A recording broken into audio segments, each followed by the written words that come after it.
Today's episode of Between the Covers is brought to you by All Lit Up, Canada's independent online bookstore and literary space for readers of emerging, quirky, and acclaimed indie books. All Lit Up is your Canadian connection for award-winning fiction and poetry, author interviews, book roundups, recommendations, and more. The only online retailer dedicated to Canadian literature, All Lit Up features books from 61 literary publishers.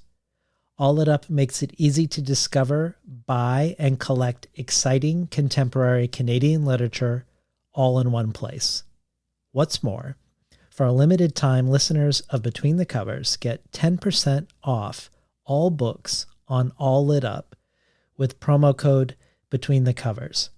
Check out All Lit Up at www.alllitup.ca. That's ALLLITUP.ca.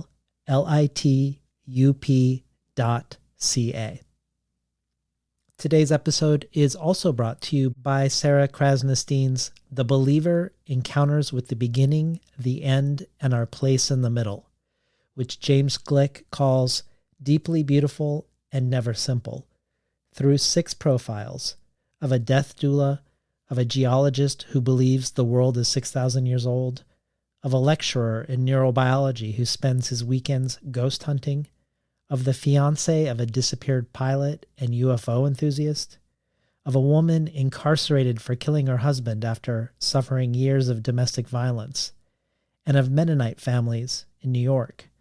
Krasnostein takes readers on an unforgettable tour of the human condition that explores our universal need for belief to help us make sense of life, death, and everything in between. Says Alex Marzano-Lesnevich, if reading a book can make you more human, The Believer does just that. The Believer is out now from Tin House. So in the ongoing collective brainstorm that I've been doing with the supporters of Between the Covers, a brainstorm of who would be our utmost dream guests to invite or to invite back on the show, Solmaz Sharif is a name that comes up more often than most. I was telling her after we finished recording today's conversation how different it felt talking to her this time than it did in 2016, even as I couldn't put my finger on what it was. Was it that we had changed and grown? Was it even possible to assess that, given how much has changed in the world? Whether the pandemic for the last 2 years, the Trump effect on political discourse for the past 5, the very tangible feeling now of our human deranged climate, not intellectually, but in our bodies each year, and the world shutting down and then returning from all of this without a new plan, now reopening with a hope to return to a status quo that was already untenable before any of this became manifest. Certainly we've both been changed by this too. But regardless of reasons or causes, there is a big change between Solmaz's first book, Look, and her second, Customs, even as they are both very recognizably work by the same poet. In preparing for this conversation, I was thinking about the recent episode with Rabi Alameddin and his essay in Harper's called Comforting Myths. One of the things it looks at, and which Rabi and I talked about, was how the U.S. will take immigrant or diasporic writers within the U.S. and put them forth as the quote-unquote cute other, the other that elevates America's own self-regard and its own narrative as a diverse melting pot. But that if we were to read the true other, the one not being put forth, the one not being translated, the one speaking to and against the cultural production of empire, that is the last thing the U.S. would really want. And thus the cute other, almost always an American citizen or someone with deep ties to American academic institutions, whether their family origins are from Lebanon or Mexico or Nigeria, this cute other stands in to represent the true other. This makes me think of something Ursula K. Le Guin said in one of our conversations, which is that dictators are always afraid of poets. But what would it take for an American poet to create work that couldn't be easily metabolized, that actually could strike fear from within? And what would a reader experience in reading such a work? One that might have to not be quote unquote good poetry, to not be on good behavior, to not be these things in order to truly unsettle us. I think these are some of the animating questions and desires in Solmaz's latest book, a book that unsettled me for sure. And in this conversation, I wanted to stay with the gestures and the moves she makes to try to do so, to try to unsettle us, to linger there, sometimes uncomfortably, in questions we aren't supposed to ask, as a way to both evoke and explore the poetics of her latest book and the relationship between art and politics, words and actions. If you find value in what you hear today, consider supporting this quixotic endeavor. Consider becoming a supporter of Between the Covers. Every supporter joins the collective brainstorm that shapes the future writers that are invited onto the show. Every supporter gets resource-rich emails with each episode. And then there are just a ton of other possible benefits, from bonus readings, craft talks from everyone from Kava Akbar to Rabia Alameddin to Natalie Diaz, to becoming an early reader for Tin House, receiving 12 books over the course of a year, months before they're available to the general public. All of this and much, much more can be found at patreon.com/betweenthecovers. And now for today's conversation with Solmaz Sharif.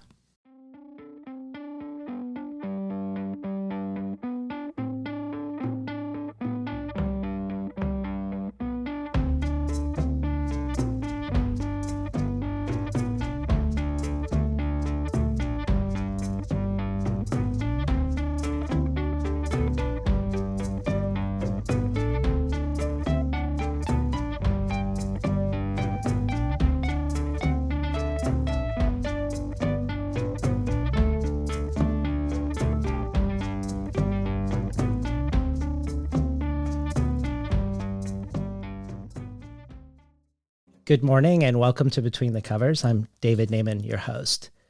Today's guest is poet Solmaz Sharif. Born in Istanbul to Iranian parents, Sharif received her undergraduate degree from UC Berkeley, where she studied within and taught for June Jordan's Poetry for the People.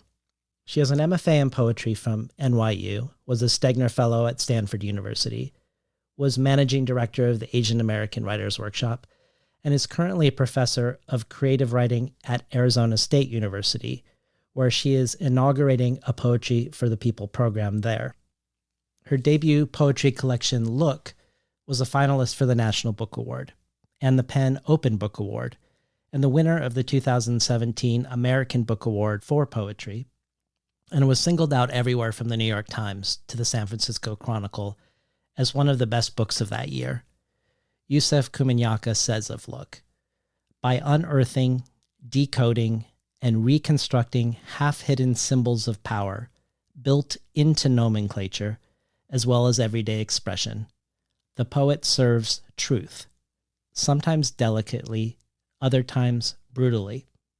Each phrase pulls the reader into a system of being, personal and historical, and Look, line by line, extends toward prophecy and harmony. The publication of Look was also the reason for Solmaz's first appearance on Between the Covers, one of the most beloved conversations to date. Sharif's work has been in Harper's Poetry Magazine, the New York Times, the Paris Review. It has been recognized by the Rona Jaffe Foundation Writers Award and the Holmes National Poetry Prize, and has garnered her fellowships from the NEA and the Lannan Foundation. But Sharif's love of poetry long precedes her studies or the prizes and accolades. Her first published poem, included in the anthology A World Between Poems, Short Stories, and Essays by Iranian Americans, was written at the age of 13. Since her debut, Solmaz Sharif has also been translating the poetry of the iconic Iranian poet Farag Farrokhzad, and she's here today for one of the most anticipated books of 2022, her second collection of poetry, just out from Grey Wolf Press, called Customs. Publishers Weekly, in its starred reviews, says, Sharif movingly excavates in her powerful second collection an internal landscape haunted by psychic dissonance and fractured identity.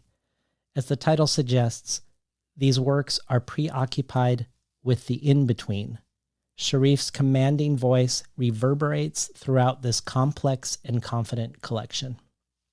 Alina Stefanescu for Bomb Magazine adds, while reading Customs, I thought of Edward Said, who in Parallels and Paradoxes said that music composed by those in exile reflects not just estrangement from a social world, but also from the inherited tonal world, the accepted world, the world of habit and custom, the solid, known world.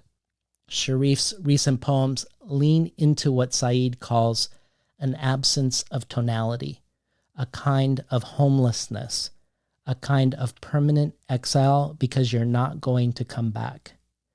In Customs, the rupture of displacement is replicated in syntax, in the cascade of broken brackets which dilate the text, in the absence of an endpoint or final location. Places are not named often, perhaps because they do not exist. Return is impossible, and the place of origin exists only in the mind.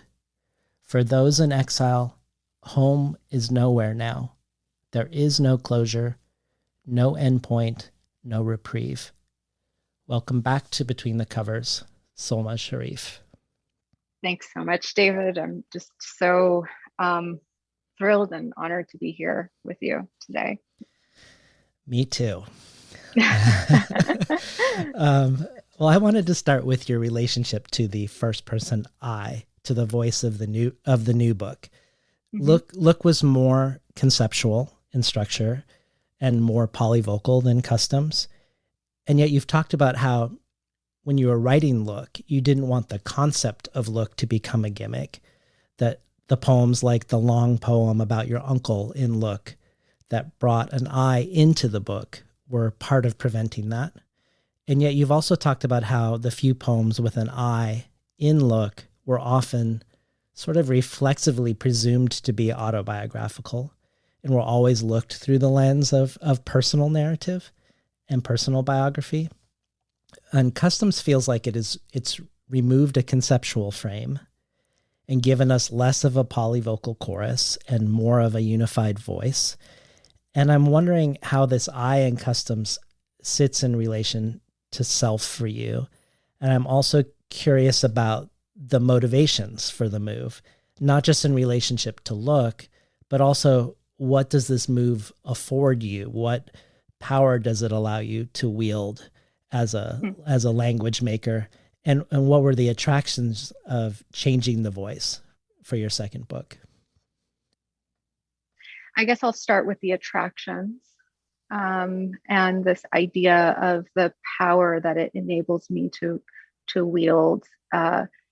It's not exactly how I thought about it. I think I thought about it more as the powers that I am able to diagnose in each mode and how those necessarily shift. So you're absolutely right that Look is more polyvocal, but its nexus of power is also readily identifiable. It's the Department of Defense. It's the Department of Defense's dictionary that I'm dealing with. I'm dealing with state-sponsored violence, particularly in the hands of the military, though that too is porous and kind of plays out in a number of actors and agents. And in customs, I was thinking more about the kind of psychic and interior pressures of power upon a single and seemingly readily identifiable I or self.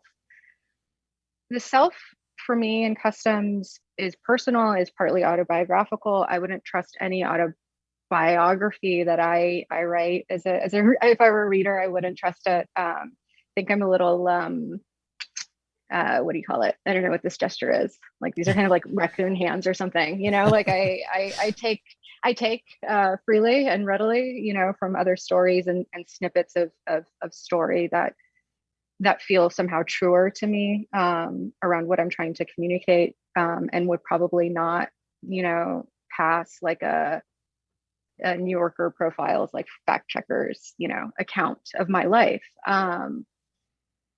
The self in customs feels more like a self that is behind the self, or a self that is harder to kind of locate, that exists and could have perhaps only existed fully in its mother tongue, you know, and will never exist in its mother tongue. I do, yes, mean something about, you know, my own like Farsi fluency here, but that's really just I guess that's kind of like the artifice, the material wrapping of something that I'm investigating, which to me feels more maybe I bristle at using the word spiritual because I don't feel right in using it yet, but feels a little bit more beyond the language that I have access to.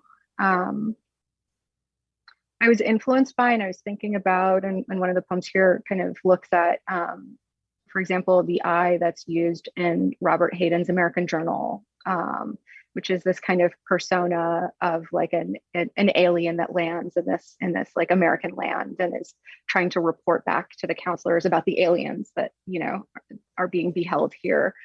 Um, and like more ironically about like Montesquieu's Persian letters, again, a kind of alien self that is bewildered and displaced and relatively scornful of the land that it finds itself in my case, and is perhaps imagining a future or a past to which it is kind of reporting all these findings to. So that's certainly a large part of it, I would say, especially like the first part. And then the book kind of evolves from there into shapes that are perhaps like more difficult for me to name or locate, but I'm happy to do so. Yeah. Well, in your bomb interview with Alina, which I'll definitely point everybody to because it's wonderful. Thanks. You say, for me, the why of poetry has become the reason revolution must happen to begin with. It's no longer the conditions that make revolution inevitable, but what's waiting for us on the other side of it. That required me to be more vulnerable. Removing the conceptual frame was an act of that allowed vulnerability. And in your acknowledgments, you end with a thank you to fear. You say, thank you, fear. That's enough now.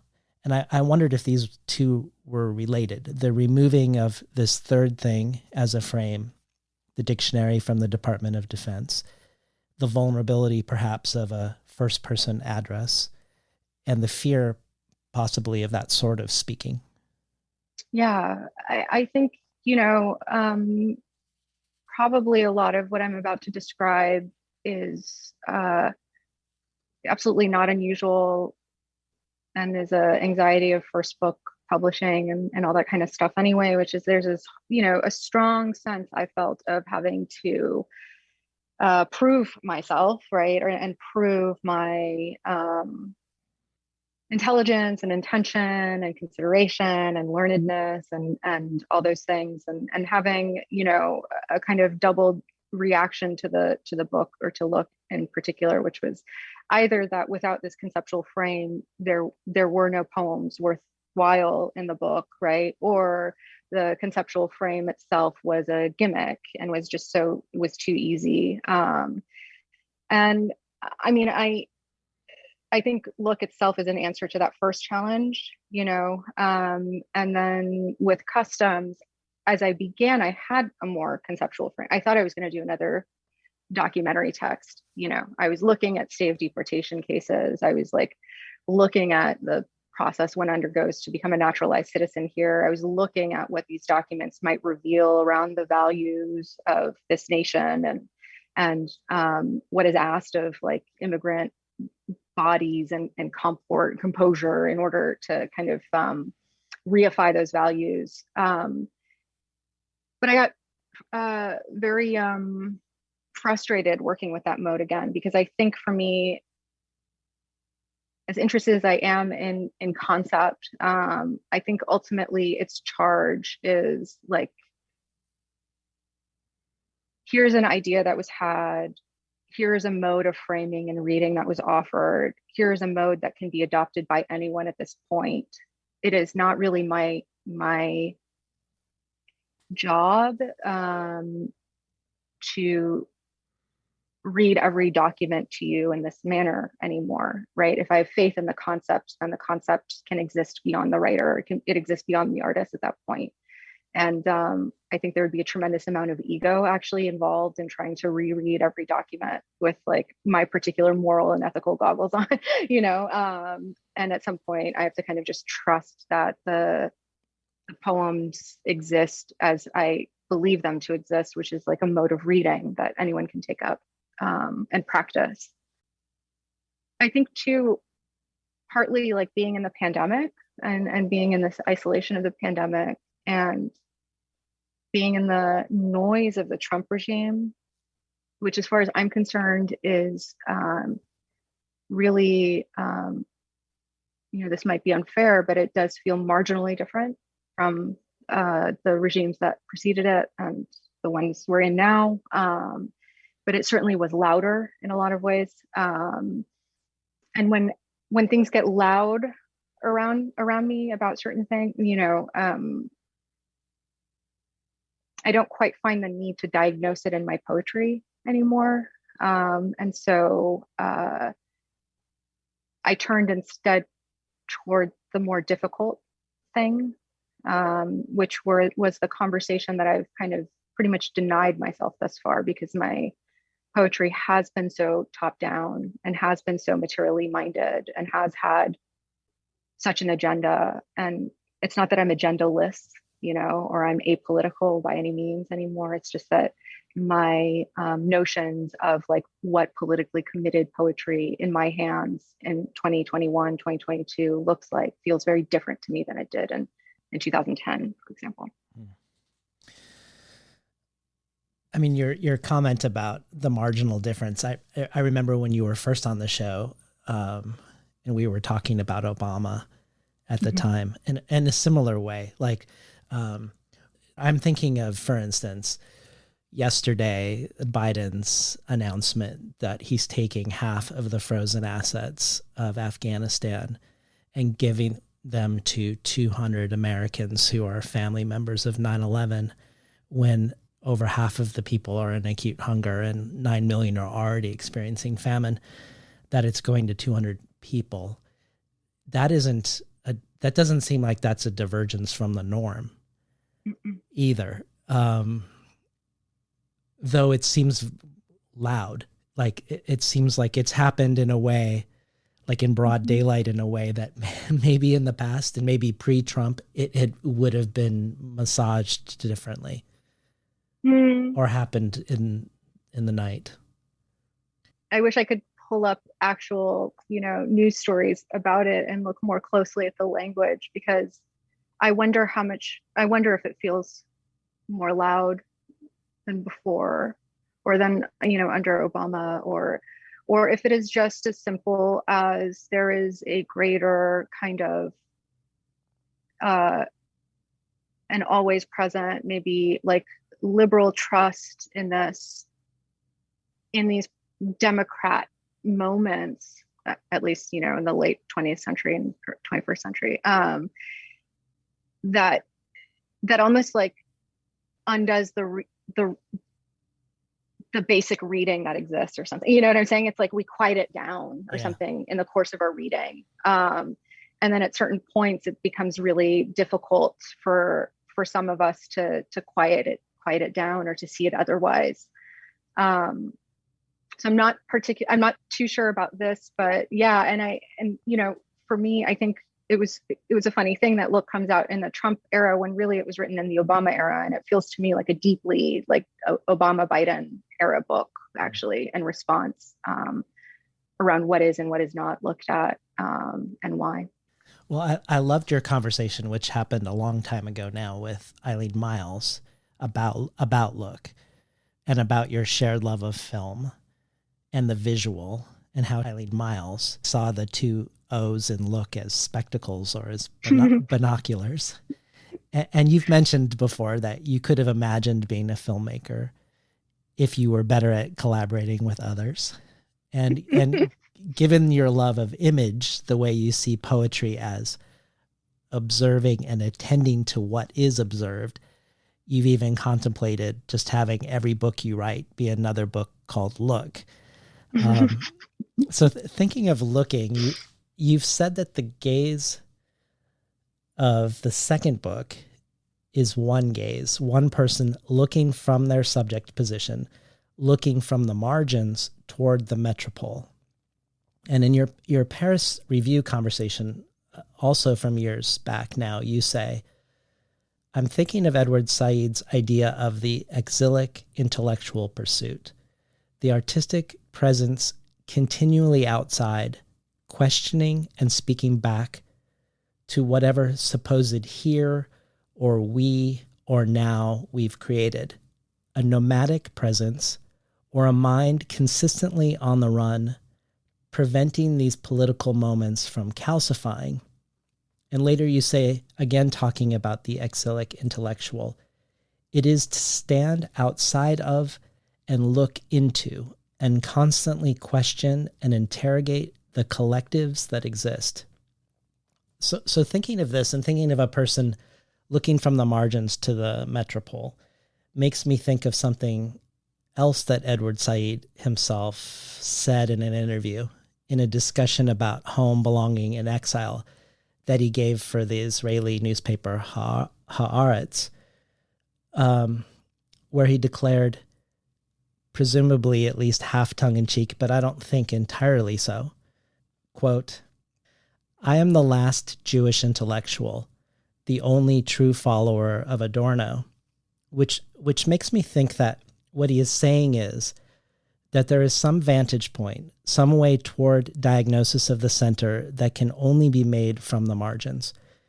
And that beyond the influence that Adorno had on Said's thought, that perhaps it wasn't a coincidence that there were so many vital philosophical thinkers that were Jewish in the early to mid 20th century, whether the ones from North Africa like Derrida and Hélène Cixous and Edmond Jabès, or Benjamin, Adorno, and Arendt in Europe, because they were the unassimilatable marginal figure, or as Emile Cioran called them, failure on the move. But here Said, in speaking to an Israeli readership, was himself speaking from a similar position as the displaced and thrown out, and perhaps is claiming the diagnostic powers of the margin and speaking to and diagnosing the metropole. I guess this is my long way of asking you to think or talk with us more about the exilic gaze toward the center that I think is the gaze of customs, more so than Look. Yeah, that was beautiful. As you were talking, I realized that I have this line in Customs in the last poem that I almost say the inverse, but now maybe I can take some time to try to articulate how I think it's actually saying the same thing, which is that I say that a poet is a fixed position most cannot stand to be in for long. And I think it has to do with a commitment to its unfixedness, in fact, and its absolute isolation.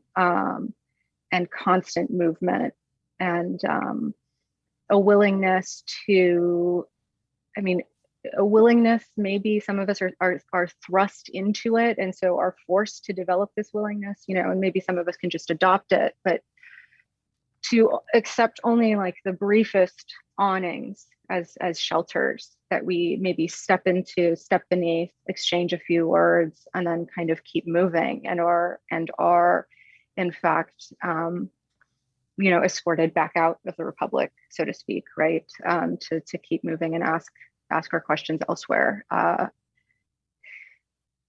think that there is something about the exilic stance that says to whomever is being addressed that whatever it is that they are considering is not enough, that they've left out entire worlds, that they have left out the awareness that they have left out entire worlds, in fact, and it would be impossible to name the content of the entire world, but it is important that somebody keep reminding us of what is being excluded, and what is not being seen, and what is beyond the walls of the kingdom, so to speak, and who is not found in the room, and not as a way of really diversifying the room or making it more hospitable or open and accepting of its strangers and of its guests, but hopefully, I guess the asymptote I would approach, which is the impossible one and probably ultimately undesirable, is the absolute like obliteration of the room, and of shelter itself, and whatever it is that tries to have us hold on and guard against change, against upheaval, against strangers, against being humbled, Well, let me extend this question Okay. with a question from Claire Schwartz, the poet and poetry editor. So I'm reading on her behalf to you. Hi, Solmaz. Hi, Claire. I'm lucky. Who's also joining you as a Grey Wolf poet soon. Yes, yeah, I can't wait. August. I'm lucky to have spent the past months with customs, to feel unsettled by the violence that empire makes customary, and in that unsettled state, to become differently attuned to the little musics of otherwise. I've been wondering about a perceived movement between your texts.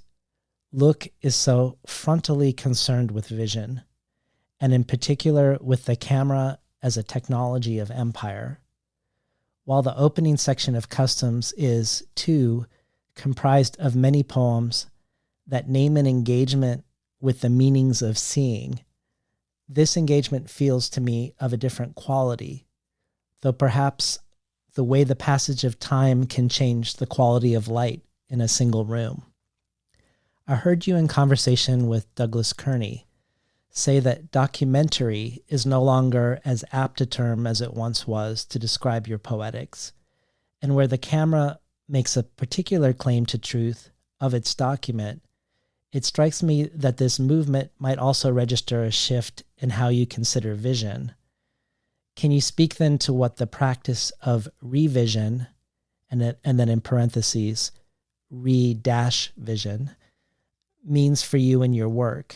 How perhaps the poems or the living between them has instructed you to see or to see seeing differently? I'm really moved by that question. I mean, interviews like this are such a gift because this very lonely conversation that I'm having is externalized and gets to be shared. And, so I thank you both for it. I had a kind of material faith in the world, I wouldn't say faith exactly, but it's a Marxist sensibility, and like what is, and frankly, that's enough, and that's plenty too. And my job is to name it as accurately and honorably. By which I don't mean like, in celebration or as this kind of, but as a, I guess like lovingly or truly as possible. And to kind of, just keep challenging and agitating against the lies of language. Like language itself is a lie ultimately, right? And I'm just trying to kind of like keep it jostling enough and like to say something almost true or near true. So it was easy to kind of just like look up at the world in front of me and then write what I was saying, or to like open up a YouTube video and describe what I saw, or read a document and record it. And, I called, for myself, I felt, and for a while I was working on a short story in the voice of a court reporter, a stenographer. I feel very much like that. In addition to like filmmaking, that's probably closer to my practice. And I think that's still true. I think it's in terms of, I do feel like a slightly more complicated like recording device for something that is actually outside of myself. It's just that I grew less interested in the material world around me because my like heart just shattered. The last trip I made to Iran in 2014 is the one that a lot of the middle section called Without Which is really based on. And my entire sense of belonging tied to a material place evaporated. Like that there was any possibility of that ever happening again, that there would be at some point a kind of return, a space I would return to and a home I would enter. And upon that entering, I would finally arrive. I knew that was done for me. And so for a long time, my entire sense of language shattered because my entire sense of just desire shattered. You can't write without it. And then, but desire is like really kind of tenacious, like it came back, and it's like, it just wasn't tied to place anymore, and it wasn't tied to physical shelter anymore. And I don't know that it was even it's not even a sheltered feeling for me. So I'm trying to look at that. And in some parts of the book, I'm trying to name the actual visual landscape of that, as I've experienced it. And in other parts, it's really, what happens to a documentary impulse or what happens to a camera's eye when it no longer looks out. It's not even looking in, it's like looking just beyond whatever this is, and trying to catch that instead. So that's kind of what I've found myself and my gaze entering more. And I think a lot of that is ear work now, not just eye work. Oh, interesting. Yeah, no, I want to talk more about that rupture in 2014, but before we do, I think we should hear some poems. Sure. Yeah. Could we hear He Too and then Social Skills Training? Mm-hmm. He Too. Upon my return to the US, he asks my occupation. Teacher. What do you teach? Poetry. I hate poetry, the officer says. I only like writing where you can make an argument. Anything he asks, I must answer. This too he likes. I don't tell him he will be in a poem where the argument will be anti-American. I place him here, puffy, pink, ringed in plexi, pleased with his own wit and spittle, saving the argument, I am let in until. And now I'll read Social Skills Training. Social Skills Training. Studies suggest, how may I help you, officer, is the single most disarming thing to say, and not what's the problem. Studies suggest it's best the help reply, my pleasure, and not no problem. Studies suggest it's best not to mention problem, in front of power, even to say there is none. Gloria Steinem says women lose power as they age, and yet the loudest voice in my head is my mother. Studies show the mother we have in mind isn't the mother that exists.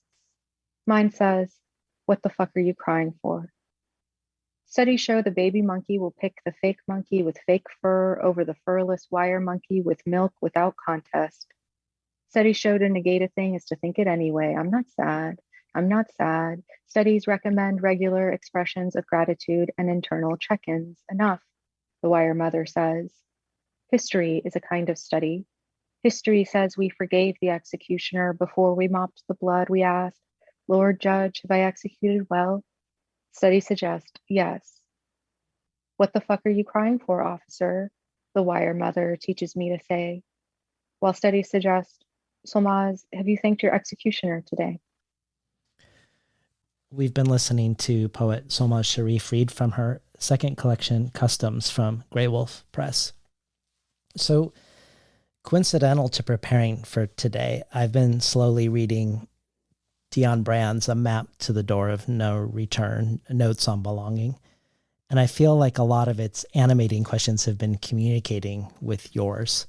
And I wanted to ask you about exile in relation to belonging for you. First, I'm going to read one of the more famous lines from Brand's book. Quote, I am not nostalgic. Belonging does not interest me. I had once thought that it did, until I examined the underpinnings. One is misled when one looks at the sails and majesty of tall ships instead of their cargo. Unquote. And in reading Brand, I find myself envious of Brand's ability to dismiss the yearning for belonging. Because when I think of my own life, I have this, I would say, almost ridiculously strong yearning to belong. I've never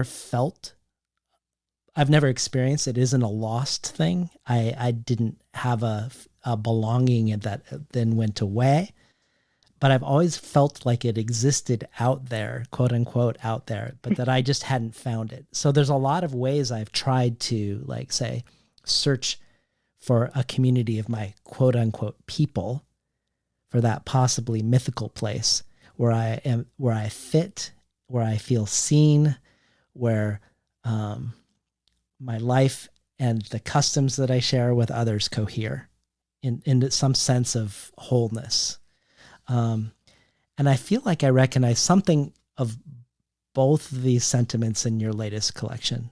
I feel like we see the anguish and the anger in you that feels connected to the possibility that if your family had never had to leave Iran, where you would have been born into and lived in the center, so to speak, that your life would have made more sense.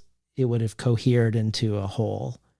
And I also, on the other hand, think of what you just described around your visit in 2014, which was the way you prefaced your reading when you read at Tin House a couple of years ago. That a longing or desire that you held onto, which was central to you in certain ways, evaporated as a result of that visit. And you said in that introduction to your reading that you lost language and the ability to write, and a certain kind of despair. And I'm curious to hear, I guess, looking back 7 years later, what that breaking from a longing for belonging, if that's what it is, what it means for you now in relationship to writing and self, and also what your thoughts are on the original longing, the belief you had that you weren't living the life you were supposed to live, which appears throughout Customs, the one you were supposed to have, and the loss of that, and what your feelings are about. I mean, is the yearning for wholeness attached to home, is that something benign, or is that something as artists that we should be actively wrestling against? I don't think it's benign. I absolutely don't think it's benign. I think it's very dangerous, actually. I think home is dangerous. I think home is dangerous. I think the idea of maintaining and establishing a home is increasingly dangerous, maybe even. Um, because I do agree with what Brand is saying here, or what I hear Brand saying in this excerpt. At one point, it becomes kind of impossible to see what underpins belonging, right, or various ideas of belonging. Just pointing to a very particular kind here, and also, you know, we can use it to describe any establishment of a we that necessitates the establishment of a they, right? That said, it doesn't extinguish, you know, and thank God for that, you know, like that. I get to kind of move back and forth between these longings. I thought it was gone forever, you know. I mean, I really thought, but now I realize that, you know, and I think I was talking to David Baker about it very early on. I don't even know that he'd remember this, but I said, you know, I thought I had lost like I thought the major losses had happened, you know, and and then I realized there's a whole other level of loss possible, you know. And he's like, oh yeah, just you wait, you know. Like, you know, and I think I'm back to that Yeah. again. That kind of ease around it, or something of like, okay, now my losses are mapped. Now I know where they are, and I've made peace with it. Yeah. And on my good days, I actually say that the place I am now is the true place. And like anybody who's not here is actually a fool, you know. They're just not seeing the world as it should be seen. They're not aware of how truly exiled they are, you know, even as they're operating within a center as they see it. And then I've come to, like, on my worst days where I still have some hope around it. I don't mean like the absolute, like, abject despair that happens, that has almost no intellectual kind of, I don't know. I don't know what to do with that intellectually, but sometimes I think, you know, it's the lamentable space. You know, it's not necessarily the truer space, space of lament, and thereby the space of song and of music, you know, actually, to go back to the kind of the Said quote, right?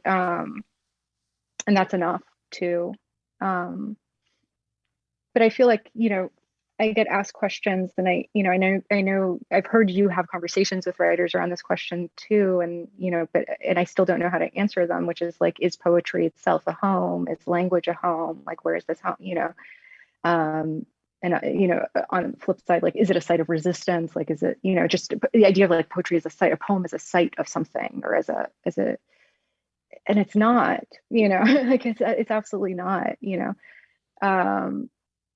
So I don't find it particularly useful to try to make it one. But what I'm trying to make of it, because it is a space, right? Like, what I'm trying to make of it, I haven't quite. I mean, I guess that's particularly the place that I won't ever name. I'll just have to keep like trying to enact over and over in my writing. Yeah. Well, the other thing I was thinking about regarding home and exile was the way you've talked about your experience of your family coming to Los Angeles and living within the Iranian community there, which is the largest one outside of Iran. So you could imagine generically that maybe that could be a place you would find wholeness or home. But instead you found yourself ostracized within the community, partly due to questions of class.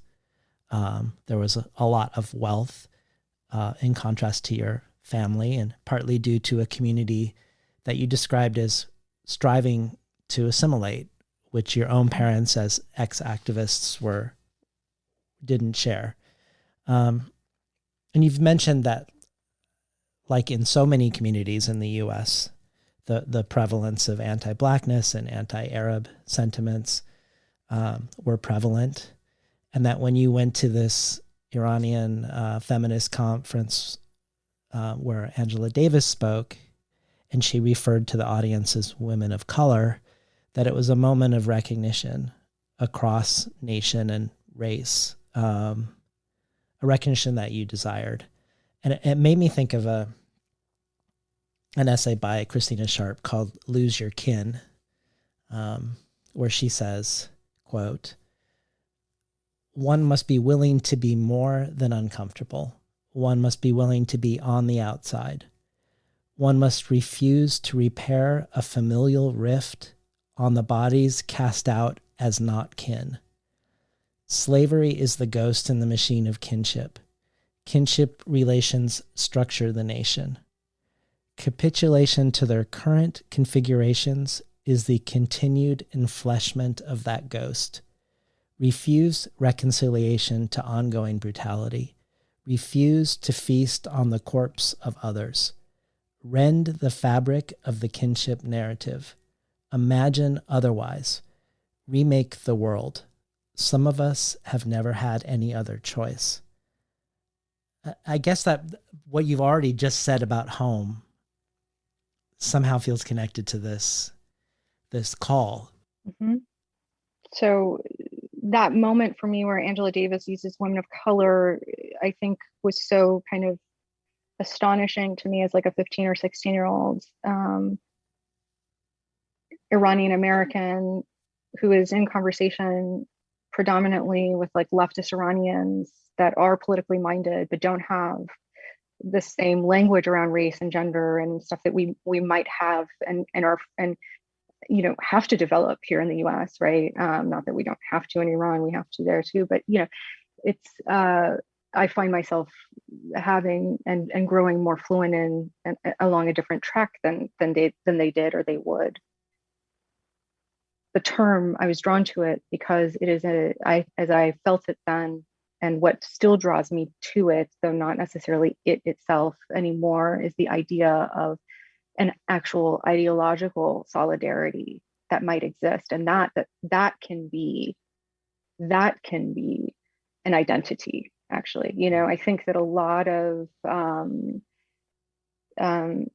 the kind of identity narratives that I grew up in within university systems here in the US, right, have to do with like what you were born, the sociological realities of that birth and what that means, and kind of like almost quite often like a depoliticization of that in some way, right? Like it almost seems to be happening alongside an effort to kind of remove, like alongside this effort in the US where like the word ideology itself is a bad word, right? Like it's bad, the idea of having like a shared belief system or something, even though that's what we're operating under all the time, right? Yeah. But we can maybe collectively also come up with ideas around which we gather. And for me, that women of color, like it was this sense of like any kind of organizing space or classroom I was in with its syllabus or whatever it might be that said not you, not yet, that the optional struggle or the strata that seemed beside the point or beyond the point and not belonging here. We'll get to that later, right? Like we'll get to gender later, we'll get to class later, we'll get to like, let's do the real work here first and then everything else will work out. Like to have that actually be a site of identity that one adopts, that is tied to one's positionality, yes, but not exclusively either. I think that's kind of what I was drawn to, and I think that this ideology I'm pointing to is a kind of a commitment to an obliteration of the kinships that are decided by birth, and not having them, in my case, be the entirety of my being with people, and who I am alongside. Yeah. I mean, what makes customs so compelling in that regard is it's complicated because we also see the rupture of you speaking in English and wistful might not be the right word, but the desire and the ache to have Farsi have being your active language of communication and art making, and then making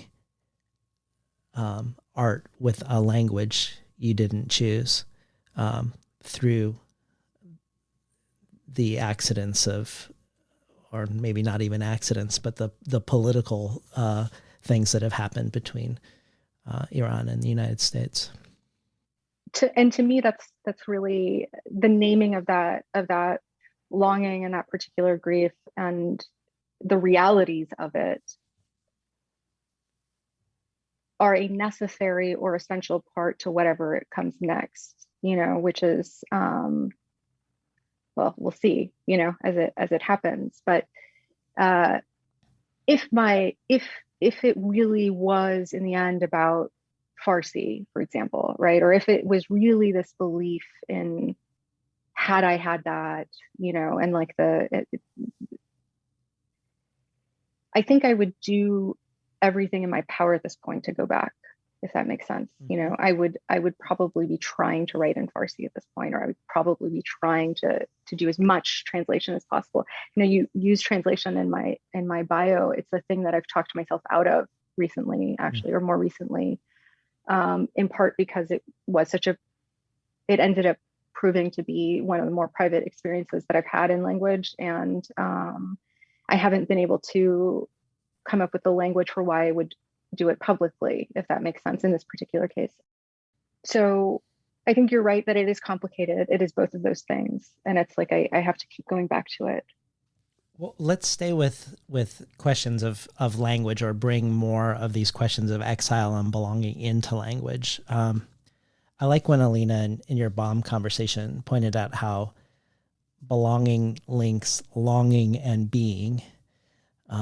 And in a panel you had for Azarine Vandervliet Alumi's forum, Literatures of Annihilation, Exile, and Resistance, a panel with Salwa Ismail and Roger Reeves called Political Violence and the Literary Subject, you brought up how there's a word in Farsi that means is and was at the same time, and that this is was suggests the ongoingness of the was, but also within the collection itself, with the hyper-enjammed poem America, or the frequent syntactical thickets in poems with lines like, without which I cannot name, without which is my life, or the unresolved open-ended brackets in the poem called Without Which have lines like, of is the thing without which I would not be.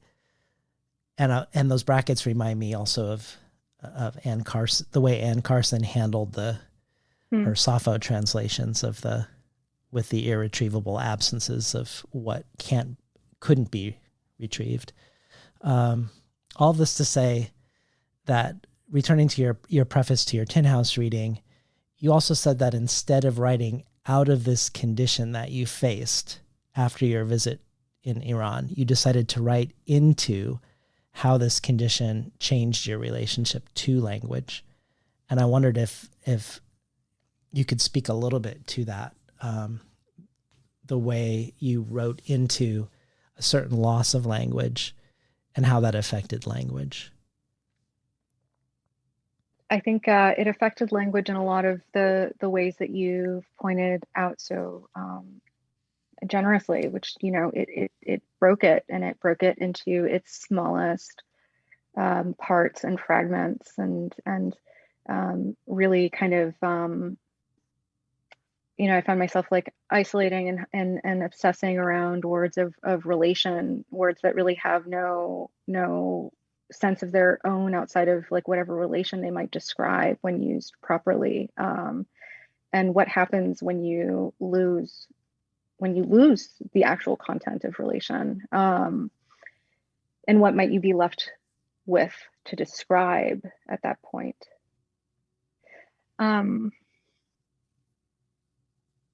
Trying to remember the first parts of this question, because there was something I wanted to say toward it. About the is was, perhaps? Oh yeah, maybe. I was thinking, the flash of thought I had around that. So I was pointing to this tense called the relational past that's used in Farsi, and like there's one example of its construction, which is Bude ast, and Bude ast really would translate to was in English, but more literally is was. And so much of my writing was kind of like, at the risk of using a very charged word that I'm supposed to be like allergic to, obviously nostalgic, and driven by this like rear facing kind of gaze. And there's that sense of when one goes back to Iran, for example, right? Like one doesn't go to Iran, one goes back to Iran, and one expects that Iran will be some fixed relic of the past, that one can kind of a museum of experience that one can enter as a diasporic figure to kind of marvel and touch the things and feel at home and at ease, and then one gets to leave again, and Iran better stay the same the whole time that one's away, right? I didn't realize how deeply I was doing that. I didn't know that I was quite doing that. And so that was gone. And yet, as a writer, I am not a future. Like, I don't really look at the future. I'm not a writer of the imagination in that way. I'm not world making. I'm not pitching us toward anything really.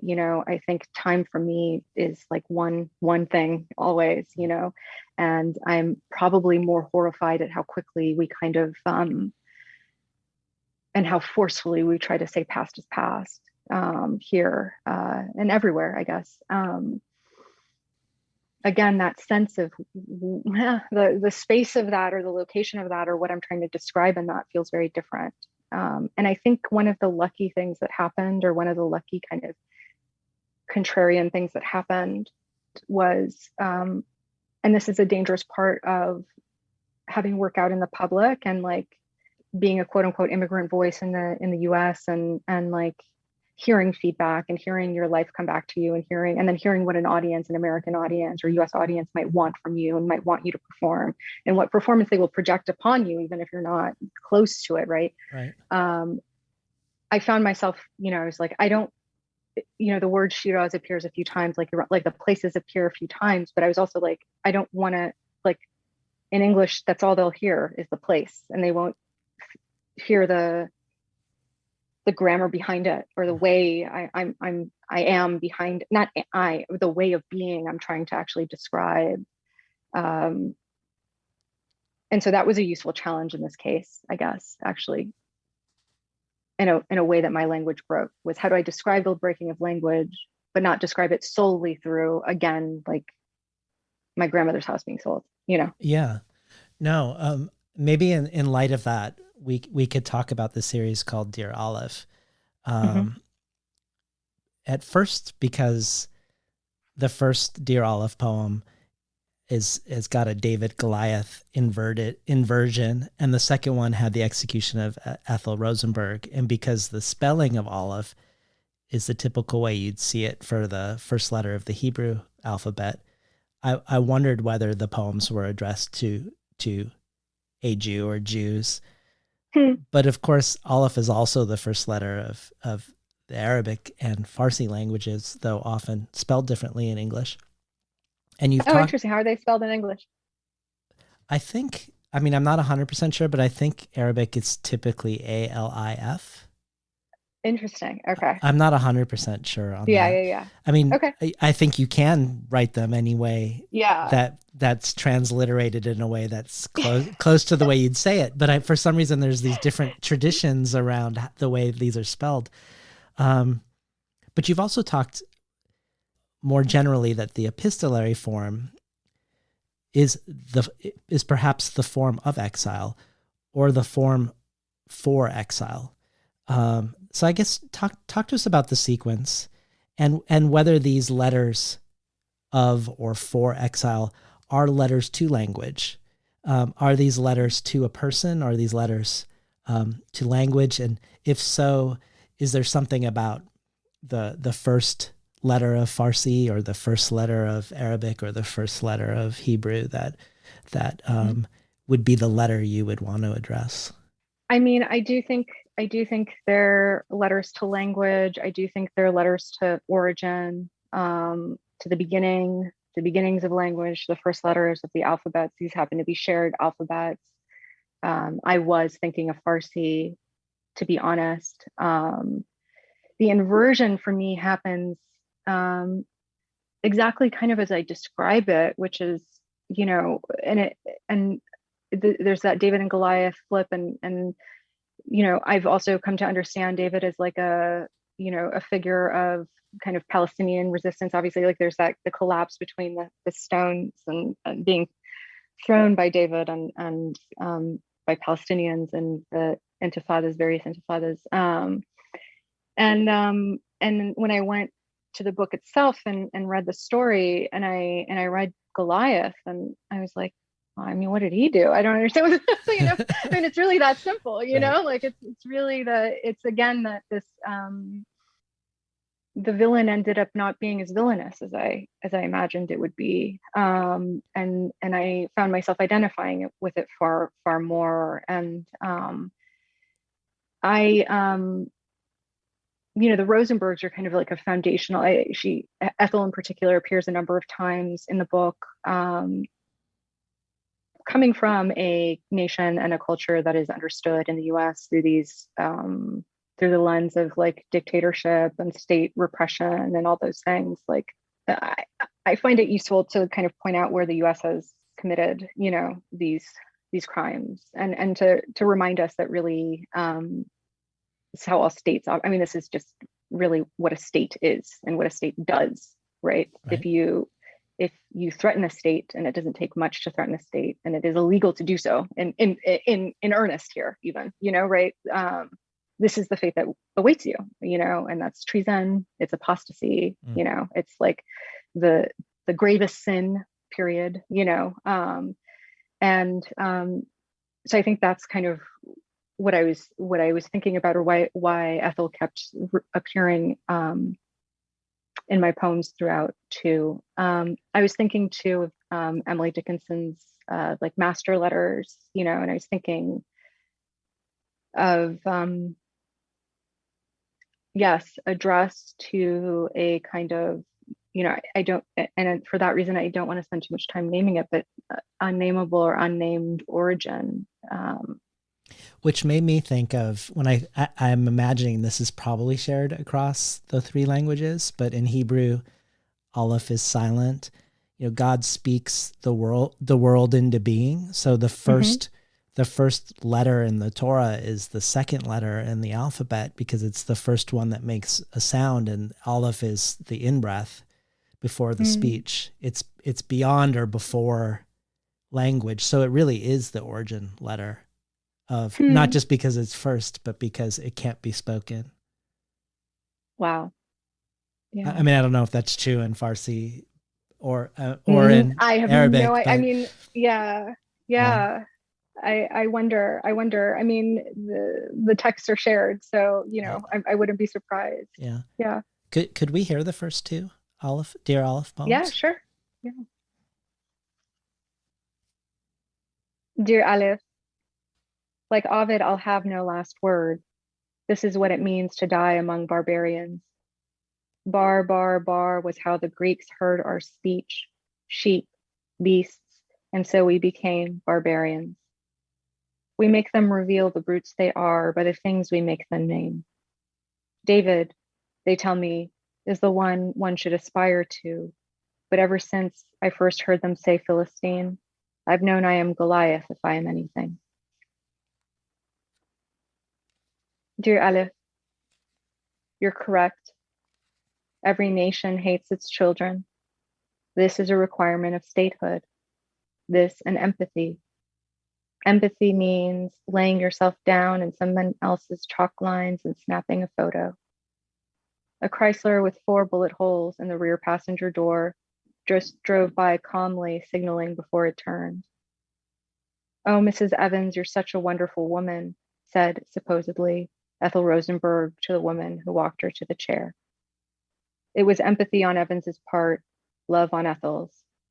I am a wonderful woman, more often than I care to admit. We are going to have our first woman president.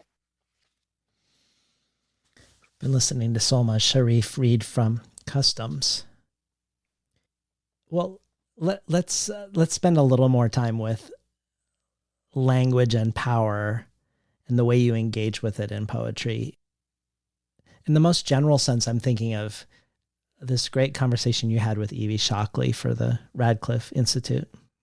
And she brought up that Sonia Sanchez used form to manage her grief when writing about her brother dying of AIDS. And you said that it was the opposite for you, that if you realize that a form allows you to tolerate something better, then you want to stop using the form. That for you, form was power enacted, and that in a sense, you're working against language to create something new. So in that light, you're rarely using inherited forms. You've used non-accentual syllabics as a way to work against expected harmonies in English. And thinking back to the beginning of our discussion about removing the conceptual frame of look and creating an exilic personal eye on the page, can you speak to some of the animating questions or maybe the things you discovered through writing this way that relate to power and language, and perhaps for that matter, to English and Farsi? I guess most simply that they're one of the things I've come up against and do believe more and more that do I believe that? Huh. I want to say that it's inescapable. I want to say that it's like a necessarily painful kind of cruel betrayal to try to render something in a poem, and that putting it to language, and more politically, I say English in particular, but maybe that's not fair, actually. Maybe this is larger than that. It's a problem quite larger than that, though I think there is a problem particular to putting it in English that needs to be kind of unpacked. Is to me, and in my practice, a necessarily kind of violent and exclusionary act, whether there is an obvious formal structure that I'm imposing upon the text, or whether I am moving in perceived kind of free verse, right? I know a lot of poets, and I love a lot of poets that enact freedom on the page and see the page as a site of freedom, but if it's like, no tears for the writer, no tears for the reader, like no freedom for the writer, no freedom for the reader, like it doesn't exist, as in the not only it doesn't exist as long as it doesn't exist outside, I'm making like a gesture with my hand, like if it doesn't exist in the world, until liberation is actually present, whatever that actually may mean, until it's over, whatever this is, it won't exist on the page, I need the writers who do enact it on the page, because I do think it can kind of point us toward, ways, or, some that work has to be done and my soul needs it, but my own practice is, as long as it is intolerable, it will be written intolerably, and it will be experienced intolerably, by the reader. And if I feel that I am in a kind of toxic bath every time I enter a workplace or something, or every time I enter, no offense to the faculty meetings I've been in, it's not that, it's just like these structures that we have to enter, right? Like, yeah. It's like, then that's what the poem will do as well. And I put my faith in that diagnostic mode, and I have found that in my own life, just by virtue of getting tired of naming the same things over and over and over, things in my life have changed. They're very small. It's not, but I do think that there is I do think there's a possibility there. I think there's a possibility in fully and deeply inhabiting the poison that is. We'll have another question for you from this time from performance artist and poet Fargo Tabaki. Hi, Fargo. Well, he's gonna ask this question himself. Oh, great. Here we go. Marhaba Solmaz. I'm sitting in deep gratitude, having been able to spend some time with customs. What a true gift it is for this book to be in the world. There are so many wonders I have around the book, but today I thought I'd ask you about civility. One of the things I understand customs to be doing is tracing the stultifying, neutralizing violence of civility as a ritualized set of performativities required in order to live as an American subject, beginning with the first poem, America, and continuing throughout the book to lurk within every potential intimacy or speech act. You've written before about the relationship between activism and the lyric, arguing that our political imaginations can benefit from the criticalities contained within our lyric ones. So I wanted to ask what you've learned about the rituals of American civility from the uncivilized lyric voice of this book, and vice versa, what the book's voice learned from your experience of these rituals. Thank you, as always, for your language and the better worlds that it makes possible. Oh, merci, Fargo Jun. Okay. It's really great to hear your voice, Fargo. I'm going to try to do your question justice here. First of all, thanks for recognizing the lack of civility in this work. I don't think it's that, necessarily pronounced, but I do think it's I don't know, I feel kind of, there's a lot of seething in it, that's for sure. I think I had greater faith at some point, and in parts of writing Look, but though not in the entirety of when I was writing Look, around content. And that really what's missing are specifics and stories. And if we had these stories, and if the stories were told through the lens of elegy, for example, like if lives were treated as grievable, to use, Butler's term, and those lives were named, and like the concrete of their lives were brought in to this kind of lyrical space, some good would come, something would happen. I've discovered that the machine metabolizes all. Obviously, I've been told this by many before. It's kind of like maybe it's a stove that we have to put our hands on ourselves. I don't know. I don't have faith in nouns anymore. I don't have faith in like the content of bills or policy or anything, of actions, necessary as they are, as really being the thing that we need. I think actually one of the main ways that civility plays out is through syntax and grammar. And as long as we are using, I've said this elsewhere, but I'll say it here, because I do find myself surprised sometimes at poets that like certain poems, and I find myself wondering why it is that they're drawn to that poem, and are we reading different poems? And we probably are reading different poems actually, and that's fine. Like there's an excitement to that, there's a richness to that. But like as long as we use the kind of syntax that we use to describe, or they use, this they can be self-selecting, it's fine. They use to describe like Vienna, to describe, Tehran or something. They will love us and they will love our poems. The jamming effect politically has to come on the level of syntax. I haven't figured out how to actually do that, and maybe this is just the limit of the lyric itself, that I'm kind of up against, and maybe it's asking too much of it. But that's the wall I've been hitting with this book, Fargo, and that's kind of the wall that I'm trying to break through with the next one. Well, let me extend Fargo's question, or at least connect it to something else that it makes me think of. It's you gave a craft talk at Tin House called A Talk Against Goodness.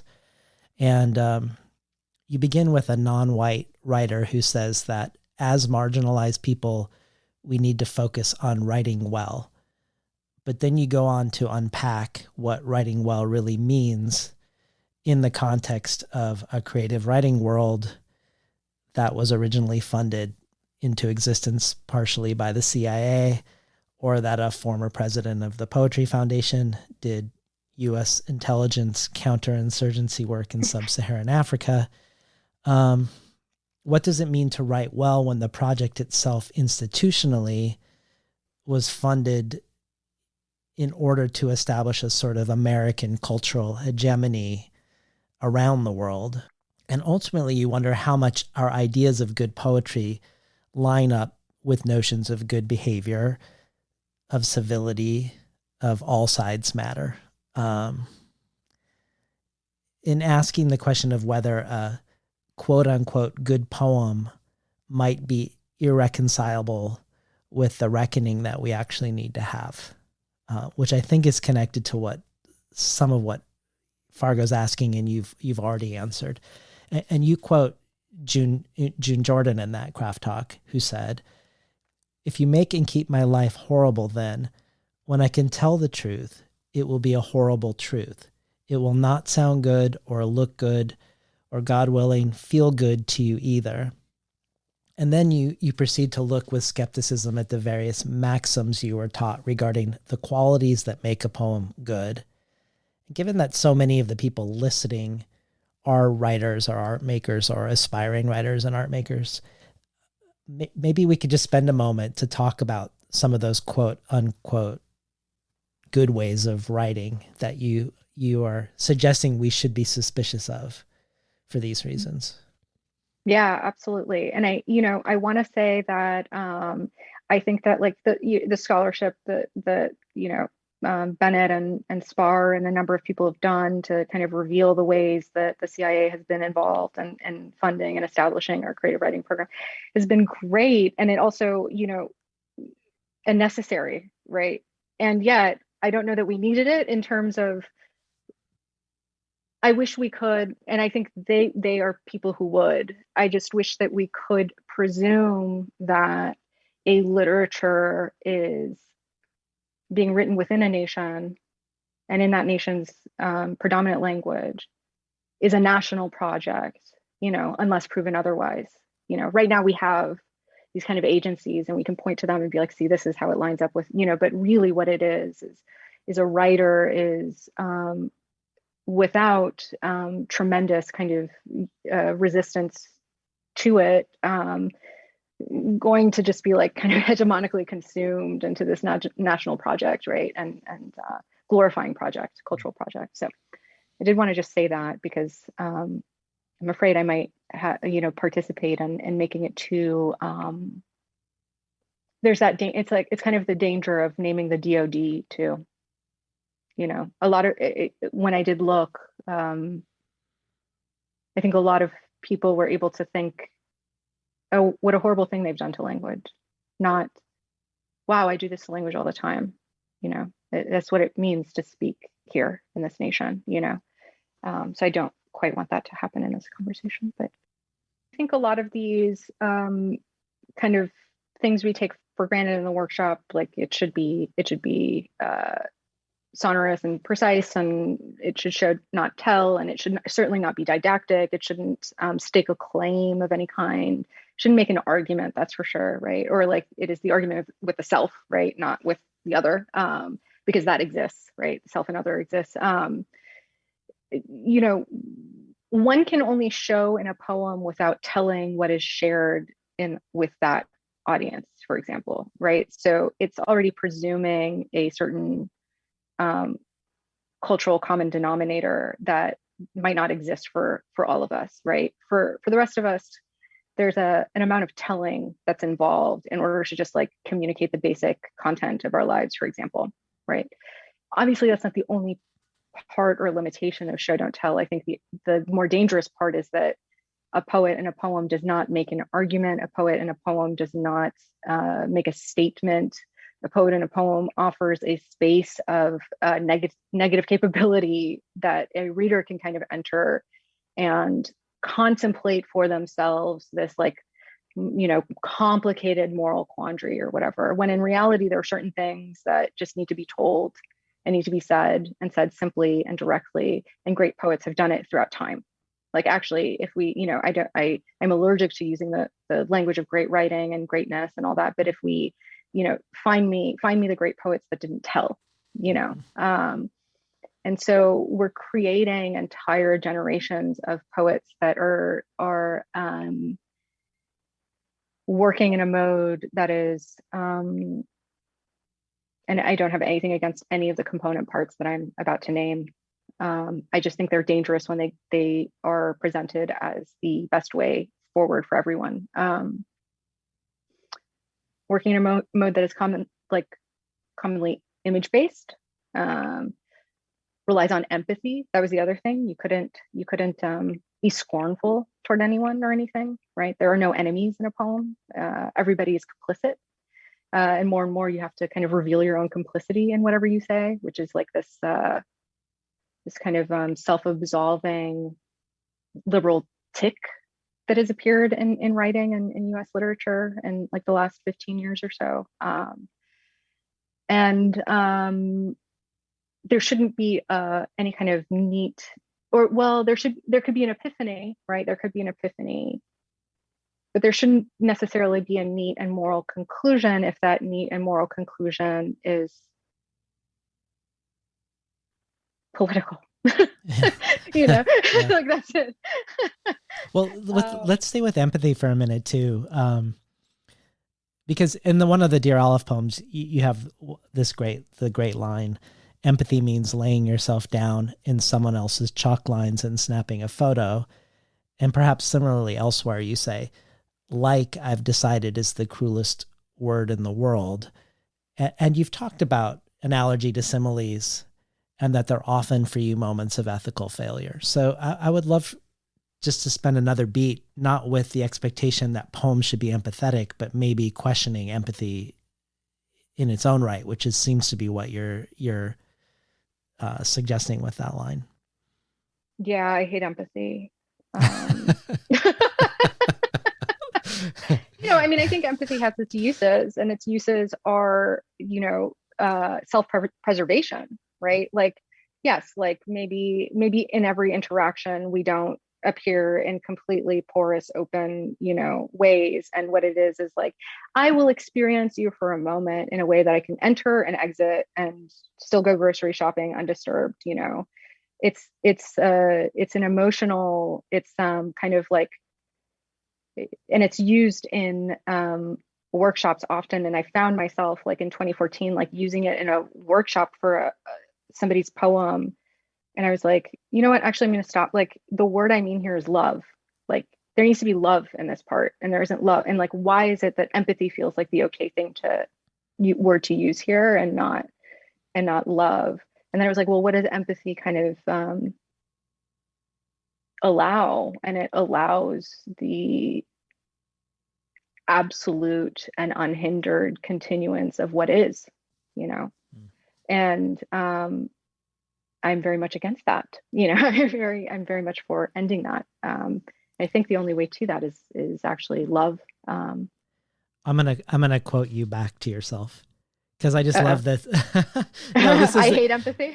No, not that. But when you've said that empathy is the language of the grant application in the boardroom, that empathy, as you just said, you could step out of and into a life like a therapist can open and close the door, and that love is none of these things. Love can get you fired. Love is ungradable. And replacing the word empathy with love will reveal the lie, which I love. Thanks. Thank you for laughing. Yeah. Well, let's hear the poem Patronage, and then afterwards I want to sort of take some of these questions into a different place around being a poet in the world. Okay. There was another part of your question I wanted to say something about, but I've forgotten. Okay, let me see. Oh, we were talking about similes. I will just say similes quickly for me is this kind of and in general, like it's not unlinked to my resistance toward the word equality, for example, or whatever insistence on kind of similarity or sameness as the only way of being in relation to each other, a fear of difference that kind of undergirds both of those things, and the ways that simile is often used to argue or elevate the value of one or the other side of the simile. To say this is just as good as that, or this is just as beautiful as that thing, and not allow the thing itself to be enough. I find that particularly cruel and often an ethical failure, and a political one, to be honest, and a failure of solidarity quite often. And I think I'm particularly sad about it, or bent out of shape about it, because so much of my life exists in it too, of trying to piece together some kind of a life wherein I am, again, and not to go, to go back to belonging, I guess I'm actually in and of. I have to do it through like more often than I would like. Patronage. They say willingness is what one needs to succeed. They say one needs to succeed. Our poets do not imagine a screaming audience. Our poets are used to padding, vinyl on the foldable chairs, bookshelves on casters moved aside to make space for them, a world polite for their words, a well-behaved, a world's behavior malformed, and they step in as one steps into a nursery and, quiet, calms the tantrum, attempts not to wake the sleeping, the milk-drunk and burped babe. Our poets coo and beg to be placed in a large room. Prize ring, bull ring, lion through the ring of flames. Poets convinced they are ringmaster, when it is with big brooms and bins, in fact, they enter to clear the elephant scat. There was an inlet I pulled over once to watch the sunset, which was still another hour or so away, the light just low enough there to begin to change. I should have stayed. A life of idle with money doing the work, a life beholden but bestowed, to make reformists of us all, even the fascists, especially the fascists. But he's a patron, but he makes a star of us, but he makes us of rank. But he's a churchgoer, and they place their hands on him and pray, and bountiful grow their wives' bellies, a bully for each family, exponential doom, singing to each other in the private gazebo of their youth. Now sing. I said what I meant, but I said it in velvet. I said it in feathers. And so one poet reminded me, remember what you are to them. Poodle, I said. And remember what they are to you. Meat. We've been listening to Solmaz Sharif read from Customs. So in your review of Philmetrus's Sand Opera, you quote the poet and filmmaker Farooq Farrokhzad, who said, "What's it to me that no poem in Farsi has used the word explode? From morning to night, every direction I look, I see things are exploding." And this quote makes me think of something Robin Cost Lewis said in a talk of hers, that in the 40s, when Gwendolyn Brooks was asked why her sonnets always ended in slant rhymes or off rhymes, she answered, "Because these are off-rhyme times." And in the spirit of these quotes, I wanted to take the questions you raise in Customs off the page and outside the book, both to the world of the classroom, and then questions of being out in the world at large also. I'm thinking of something that Roger Reeves said about his own work. "I'm always playing, figuring out how to make a different set of time inside someone else's time. I have a friend who's a Victorianist, and he talks about time in the metropole versus time in the colony, and how there's two different sets of time. I think about Fred Moten's notion of imagination, within something, you build something else. He calls it invagination in the break. I think we can do that with time. That's what aesthetics allow us to do, to change time in this really interesting and concerted fashion. And I think about this when I think about the possibilities in a classroom, of creating a different time, of building something else there that is different than what exists when we leave it or before we arrive. And I'm thinking again also about your experience in June Jordan's Poetry for the People, something that you're starting your own version of at ASU. And I wondered if we could talk both how you experienced that space as a student and how you're imagining your version of it in Arizona. Yeah. I could spend all day in those quotes. I've thought often about what is it that stuck with me about particular classes and not others, and why was it?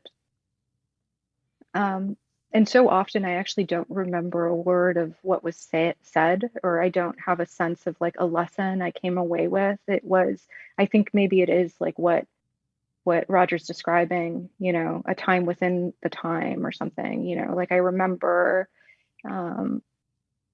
being in a class with Professor Veve Clark at Berkeley, at UC Berkeley, and she played for us A Love Supreme. And it was like a boombox in the front of the class, and and I just remember hearing the entirety, and then and her pacing. I don't remember the conversation we had about it. I don't, and I remember the temperature. I have a lot of lessons from Poetry for the People, but it's also because I think I worked with it for many years, right? Mm-hmm. So it was an exercise of repetition. But again, it was just this feeling of like they become these kinds of pin drops in your life or something, and you remember the shift in the temperature and this kind of like reminder of the intensity of aliveness that you're in at any moment and you can kind of tap into at any moment. And how exciting it is actually to be in art and to be in writing and to be in language and to be with each other asking these questions, and that it's really, for me, not about in the end, I guess, the conclusions of those questions or what the content even of those questions, but like the feeling of it. Yeah. Right. Let me ask you more specifically, because when I was watching you talk about it on the June Jordan tribute panel, Mm-hmm. one of the things that you really foregrounded, which maybe is, I wonder if this is related to this way you're describing an intensity of aliveness, was how ethically messy things were. And you talked about how Jordan didn't wait for an academic to approve what she did, and the value of creating a space that takes questionable risks, essentially. And one of the instances you mentioned was that when the Gulf War broke out, she put a translated Quran on the table and said, Arab literature is not being taught on this campus and we need to teach it. And you commented that this could easily have been stopped and shut down because not all Arabs have the Quran as their book of faith. Not all Muslims are Arabs, etc. But the example that was most wild to me that you brought up was asking students to write in Black English and African American vernacular English. To me, imagining white or Asian American or Arab American students writing in a Black vernacular, or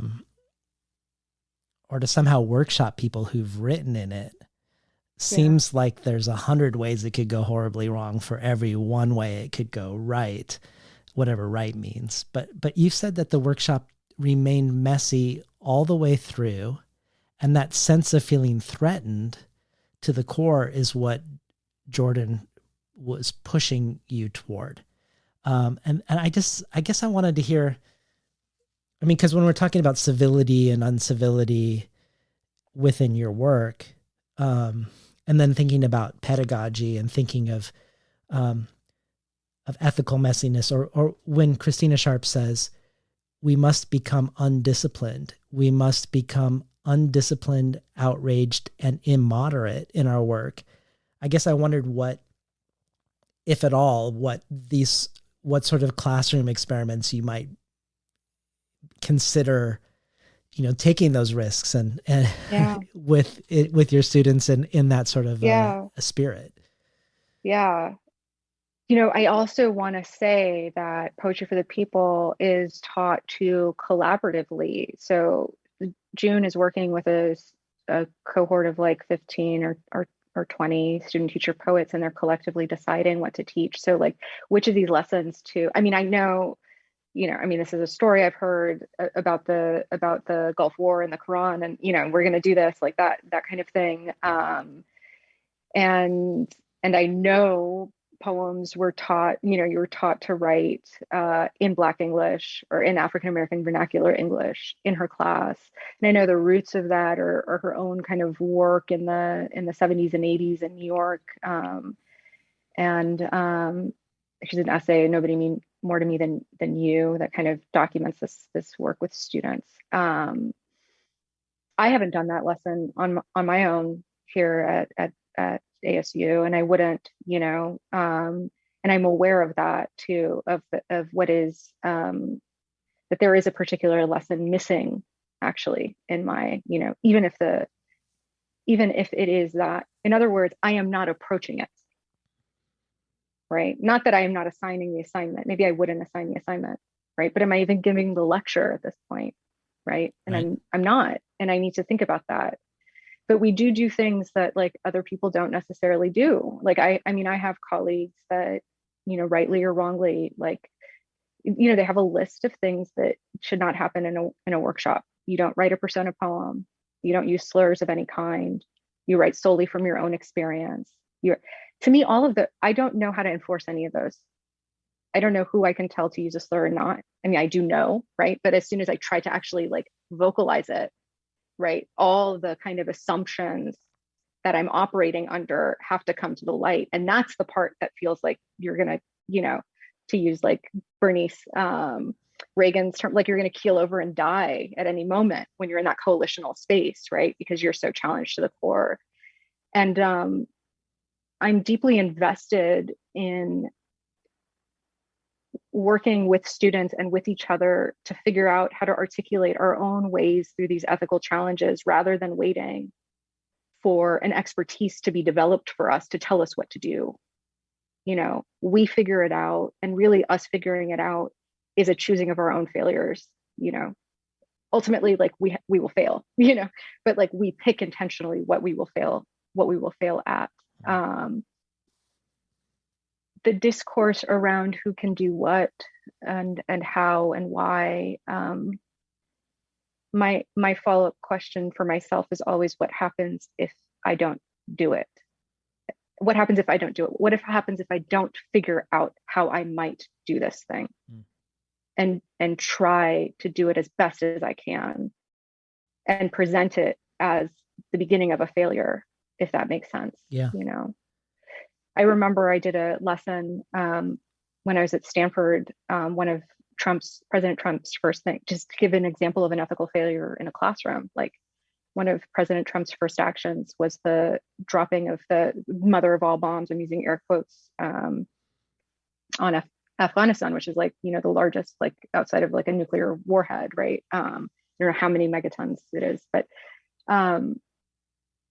and I came to class and I was thinking of June June Jordan as I was writing over, and I came to class and I said, okay, class is canceled. You're going to go to the library and find as much writing from like Afghani poets as you can in the library and bring it back, and they went and they came back with like, like 4 books, and they were like, I didn't know how few there was. Like that, the main lesson I remember from that day was like, I didn't know how few there was. Right.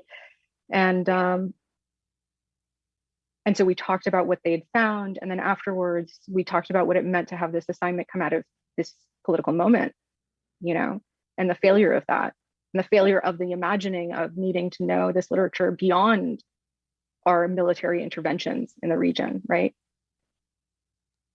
Later in the semester, I asked them to do something public with one of the poets that we've read in class. overwhelmingly, they chose Adrienne Rich. We read Black American poets. We read, we read poems in translation. We read all over the map. The class was pretty mixed, but essentially, to put it bluntly, people either read within their own identity, right? Or they read Rich publicly. And I was like, so what happened? Like, why didn't you, And they said, well, we don't feel comfortable. We don't feel like we have a right to read this Brooks poem on the corner, right? And I thought, and yet here it is again. Like, here's yet another way that white supremacy regenerates itself. And it's being done out of this kind of noble, ethical move that I think is misguided in a lot of cases. And I think very often it comes down to between the option of like, I'm not saying this to the students of this particular class, I'm saying this is like a general atmosphere I'm sensing, between the option of doing the work and not doing the work and saying, I haven't done enough of the work, to do the work, as if there isn't enough that's actually possible within my lifetime. Like, we are choosing more and more to not do the work and have a kind of, a good ethical packaging for it, I'm obviously simplifying a million Sure. factors at play here, Yeah. It's, I wanted to take this to maybe a more fraught place also. Okay. Outside of the classroom. You're really bringing it. All right, let's go. So in your Lightbox poetry interview, they ask you if you think creative writing can be taught. And you say the craft part of it can be taught, but that part of it is just giving a damn. And you share an anecdote about Thich Nhat Hanh, where he asks audience members to turn to the person next to them, hug them, and introduce themselves to each other. And then after that, he asks them to do it again, but this time first really holding within themselves that they're both going to die, that the person you're going to hug and yourself are both going to die. And noticing how that experience of hugging this stranger and then introducing yourself is different. And you've said it is that sort of attention and care and urgency that creative writing requires, the type of vision or gaze that sees everything shimmering and precarious and sort of aspiring to a language that could live up to it. And you've also said elsewhere that the duty of the writer is to remind us that we will die and that we're not dead yet. But thinking of Thich Nhat Hanh's legacy, which is deeply connected to both that of Martin Luther King and of bell hooks, I wanted to ask you about the question of violence within customs, and not just the violence inflicted on the marginalized, though this is very much present in the book, but also the possibility of the violence that will be returned upon the empire. I think of you saying, Marx has always been a huge influence on me. The point isn't to think about the world, but to change it. As a writer, my addendum is that the point of literature isn't just to understand the world, but to end it. And then Fargo Tabaki's pinned tweet, Palestinians are reminding us that decolonization is not abstract. It is material. It is violent. It is not popular. It will be resisted and debated by the entire structures of the monstrous colonial world, and it is the only way forward, and it is the only path of life. Or from June Jordan herself, in perhaps one of her most notorious poems, poem about police violence, which opens with the stanza, tell me something, what you think would happen if every time they kill a black boy, then we kill a cop. Every time they kill a black man, then we kill a cop. You think the accident rate wouldn't lower subsequently? I feel like you gesture in this book toward something similar in that panel you did with Azarine, you looked at literature as what you called a defiant archive, and that it's the specifics and in the minute quotidian places that the master narratives fall apart.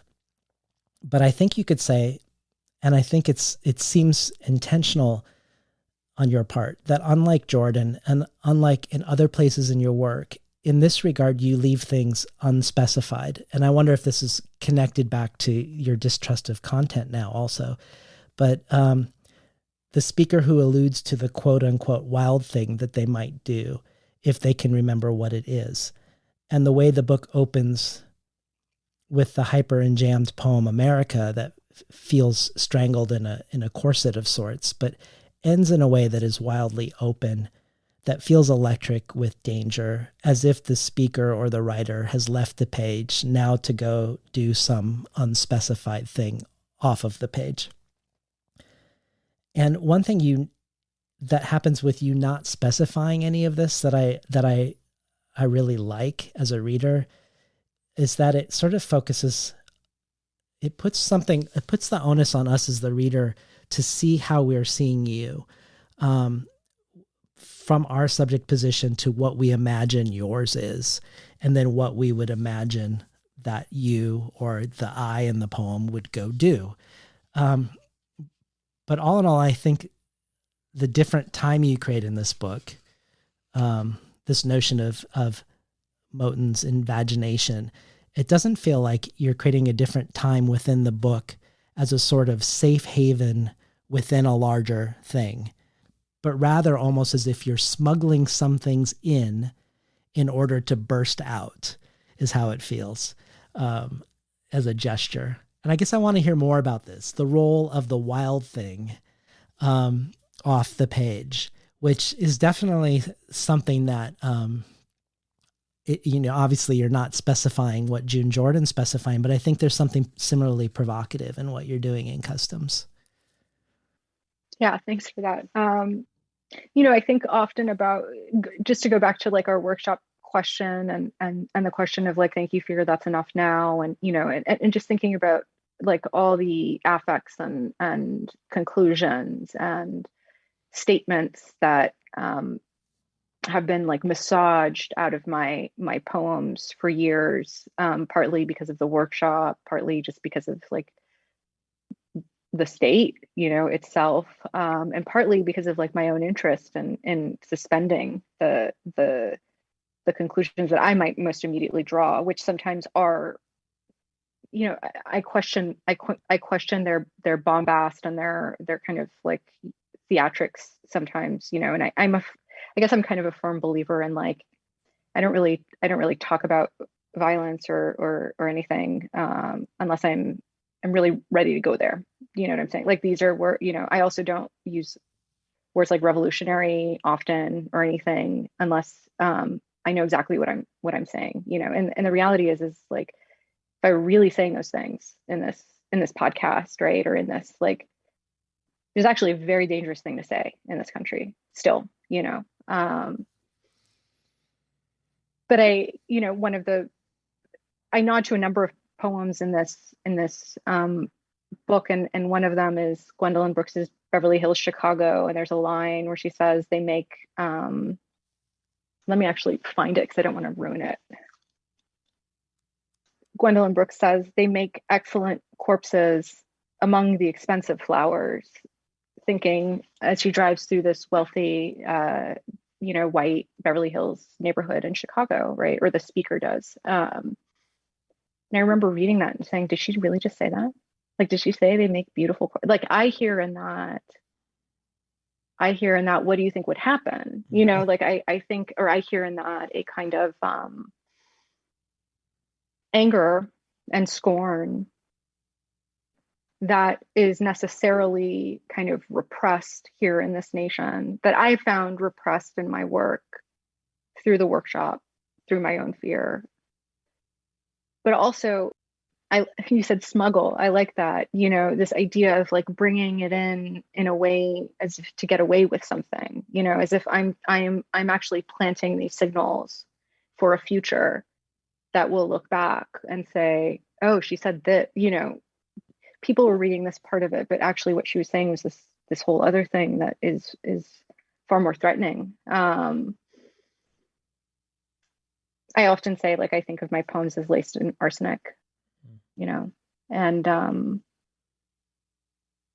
I like to think in terms of that and what I might get away with, and what it means to hurt a reader, you know, and who to hurt in that kind of context. I think that's speaking to your question. I do too. Yeah. Could we hear the Master's House? Yeah, sure. You know, I will say about your question, I think I'm more interested in what people might say around it, you know, and I'm more interested in what that conversation might kind of look like. And I think often of those lines of June Jordan's, and I think of how absolutely dangerous and risky they were and remain, you know, and will be again, you know. And there's that famous clip of Angela Davis I think in the 70s and maybe the 60s when she's asked about violence, and she flips the script back, you know, like who's committing violence, and if you're living in violence, if you're living in a world as the victim of violence, I'm not the one to be questioned about the return of it. Yeah, no, I think, and then there's a famous interview with Hassan Kanafani where he says it's a conversation between the sword and the neck, right? When he's being asked by I think a French journalist about, you know, violent resistance against Israeli occupation, for example, right? And can he enter a conversation instead, right? And I think in kind of, you know, at a particular dinner table, I have found myself at with flower arrangements and, you know, silverware I'm trying to pretend to know how to use, you know, where this conversation has kind of come up. It has come up, you know. I will say that, you know, I believe in self-defense, right? I think this kind of comes back to it. But I also think there's a charge that's just beyond that, which is that beyond self-defense too. But then that's where the tension that I thought was interesting about Thich Nhat Hanh, King, and Bell Hooks, who clearly are not, at least I don't think they're naive people. And I also think they have revolutionary consciousness, and also are I mean, for Bell Hooks, it would be like, I don't mean this in a simplistic way, but the revolution of love. Right. Or King's beloved community, or but also principally not going that one step beyond self-defense. I understand. I do think historically, again and again, we've been shown that it really doesn't happen otherwise. And even someone like Nelson Mandela, who was involved in an armed revolution, has sort of been remetabolized as if he was a nonviolent resistor. Yeah. The Master's House. To wave from the porch, to let go of the grudge, to disrobe, to recall Ethel Rosenberg's green polka-dotted dress, to call your father and say, I'd forgotten how nice everyone in these red states can be, to hear him say yes, as long as you don't move in next door, to recall every drawn curtain in the apartments you have lived, to find yourself at 33 at a vast expanse with nary a papyrus of guidance, with nary a voice, a muse, a model, to finally admit out loud then I want to go home, to have a dinner party of intellectuals with a bell long arm lightly tongued at each setting, to sport your dun gown, to revel in face serums, to be a well-calibrated burn victim, to fight the signs of aging, to assure financial health, to be lavender sachets and cedar lining in all the ways the rich might hide their rot, to eye the master's bone china, to pour diuretic in his coffee and think this erosive to the state, to disrobe when the agent asks you to find a spot on any wall to stare into, to develop the ability to leave an entire nation thusly just by staring at a spot on the wall as the lead vested agent names article by article what to remove, to do this in order to do the other thing, the wild thing, to say this is my filmdom, the master's house, and I gaze upon it and it is good, to discuss desalination plants and terroir, to date briefly a banker, a lapsed Marxist, and hear him on the phone speaking in billions of dollars, its residue over the clear bulbs of his eyes as he turns to look upon your nudity, to fantasize publishing a poem in the New Yorker eviscerating his little need, to set a bell at each intellectual's table setting, ringing idea after idea, and be the simple-footed help rushing to say yes, to disrobe when the agent asks you to find a spot on any wall to stare into, to develop the ability to leave an entire nation thusly just by staring at a spot on the wall, to say this is my filmdom, the master's house, to recall the settler who from behind his mobile phone said, I'm filming you for God, to recall this sad God, God of the mobile phone camera, God of the small black globe and pixelated eye above the blackjack table at Harrah's, and the metal tooth pit at Columbia checkpoint the same. To recall the Texan that held a shotgun to your father's chest, sending him falling backward, pleading, and the words come to him in Farsi.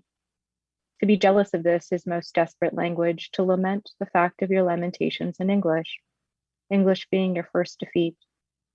To finally admit out loud, then I want to go home. To stand outside your grandmother's house. To know, for example, that in Farsi, the present perfect is called the relational past and is used at times to describe a historic event whose effect is still relevant today, transcending the past.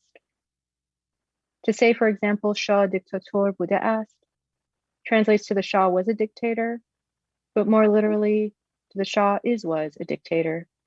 To have a tense of was, the residue of it over the clear bulb of your eyes. To walk cemetery after cemetery in these states and nary a gravestone reading Solmaz. To know no nation will be home until one does. To do this in order to do the other thing, the wild thing, though you've forgotten what it was. I've been listening to Solmaz Sharif read from Customs, just out from Grey Wolf Press. I want to spend a moment around something that you've said that I find really remarkable. And maybe this points back to valuing ethical messiness and the uncontrollable again. In your Paris Review interview from years ago, you talk about how you describe your poetry as first political and then documentary, and then as a pushback against people who say this sort of writing precludes aesthetic rigor. You say, quote, cliched bad writing often means cliched bad politics, and vice versa. And you've said elsewhere that negative capability in thought leads to negative capability in action. I wanted to spend a moment with this interplay between politics and aesthetics. And I haven't yet got to the thing that I really am compelled by, but mostly people focus on the effect politics has on aesthetics, or questions of the effect the political has on aesthetics. And here as an example, your pushback against the idea that it can't be rigorous or good if it's political. But you also think in this conversation about the reverse. You say, it's exciting for me to think of poets that are allowing their politics to also be shaped by these aesthetic considerations, and wondering when the poetic will lead you to the kind of political surprise that a dogmatic approach wouldn't allow. These are the artists that live on the fringes of what is aesthetically and politically accepted. And I love this idea of political surprise, I guess, that a politics that isn't dogmatic, as you say, but a politics that's open to be surprised, and even be surprised by the work we're doing in the aesthetic realm. And I wondered if me reading that back to you, I know it's a while ago, so who knows if you're connected to it these days or not, but talk to us about the political surprise for an artist who's engaged in politics. I think for me, I guess my definition of political too is just like, is pretty close to just social, and it's like, it's the idea of being with other people, and that power necessarily appears in that moment and must be dealt with, and must be passed around as quickly as possible, perhaps, or as evenly as possible. I don't know what it is exactly, but must continually be kind of questioned. And I'm thinking about like the exilic stance and the nomadic stance that we were talking about earlier, and that also informs my, and that perhaps we were describing it or using it to describe like one's relationship to the metropole or to the center, right? But I would also use it to describe my relationship to the fringes and to the, to political action. And I think a poetic sensibility in this case is a kind of one that is not afraid of betrayal, and of betraying, and I don't mean in the service of a state, or in a service of power, but the moment, right? The moment when the revolution itself becomes power, right? Which is that thing that we've seen over and over again, and the failure that, or success that, that I've lived in the aftermath of, that too has to be betrayed, right? And I think that betrayal for me comes out of my more poetic allegiances, which are allegiances, to go back to hooks, and to love, to the erotic, to the ungovernable that's like shared between us, this kind of unnamed and unnameable, that necessarily contradicts the dictatorships, that follow and must be necessary. Well, there's something that just comes to mind now. I don't know if I'm going to speak it well, but thinking about my own engagement in activism, which goes back a long way, and then my engagement in writing. One of the things that I don't know if this is related to political surprise, but one of the things that I find that's often hard for me is the way sometimes polarized political situations can really flatten language in a way that is actually the opposite of observation. So what I mean by that is, so I had this guest on many years ago, Sally Tisdale, and she, for a large part of her career, was a abortion nurse. And she wrote an essay. She's, of course, pro-choice, and she wrote an essay that attends to the observation of doing her job. And that essay includes descriptions. And because that essay describes fingers or spinal cords or other things that are now in the trash can, people thought she was writing an argument for pro. People wrote her angrily because this was then, and she acknowledges gives, in the real world, this gives ammunition. We're supposed to call it a zygote. Of course, sometimes it is, or a clump of cells. And you're giving this leverage to the other side in this political debate simply by attending to the experience of what she's doing. And her that's where some of the tension, that's where I find this compelling, I guess, around can our aesthetics change our politics? Not can it make us pro-life instead of pro-choice, but could like her position is a complex position. She believes you're killing something when you do an abortion, but she also thinks it's the best case scenario in a fraught circumstance more often than not. Not that I'm saying I'm advocating that position or even saying it correctly, but I guess the political surprise is compelling because so often in activist circles, I feel like things are put forth because of the utility they have in an argument, but not because they're actually true in a lived sense. I think so much of writing for me, or my writing too, it might not be visible or anything, but is kind of against utility, actually, you know, and trying to kind of be a guardian of like the seemingly irrelevant, or, you know, just not the point, the small that makes up the content and quality of our lives, you know, and that gives us the, again, that why, the impetus and the necessity for, well, revolution, I'll use the word here, you know. I think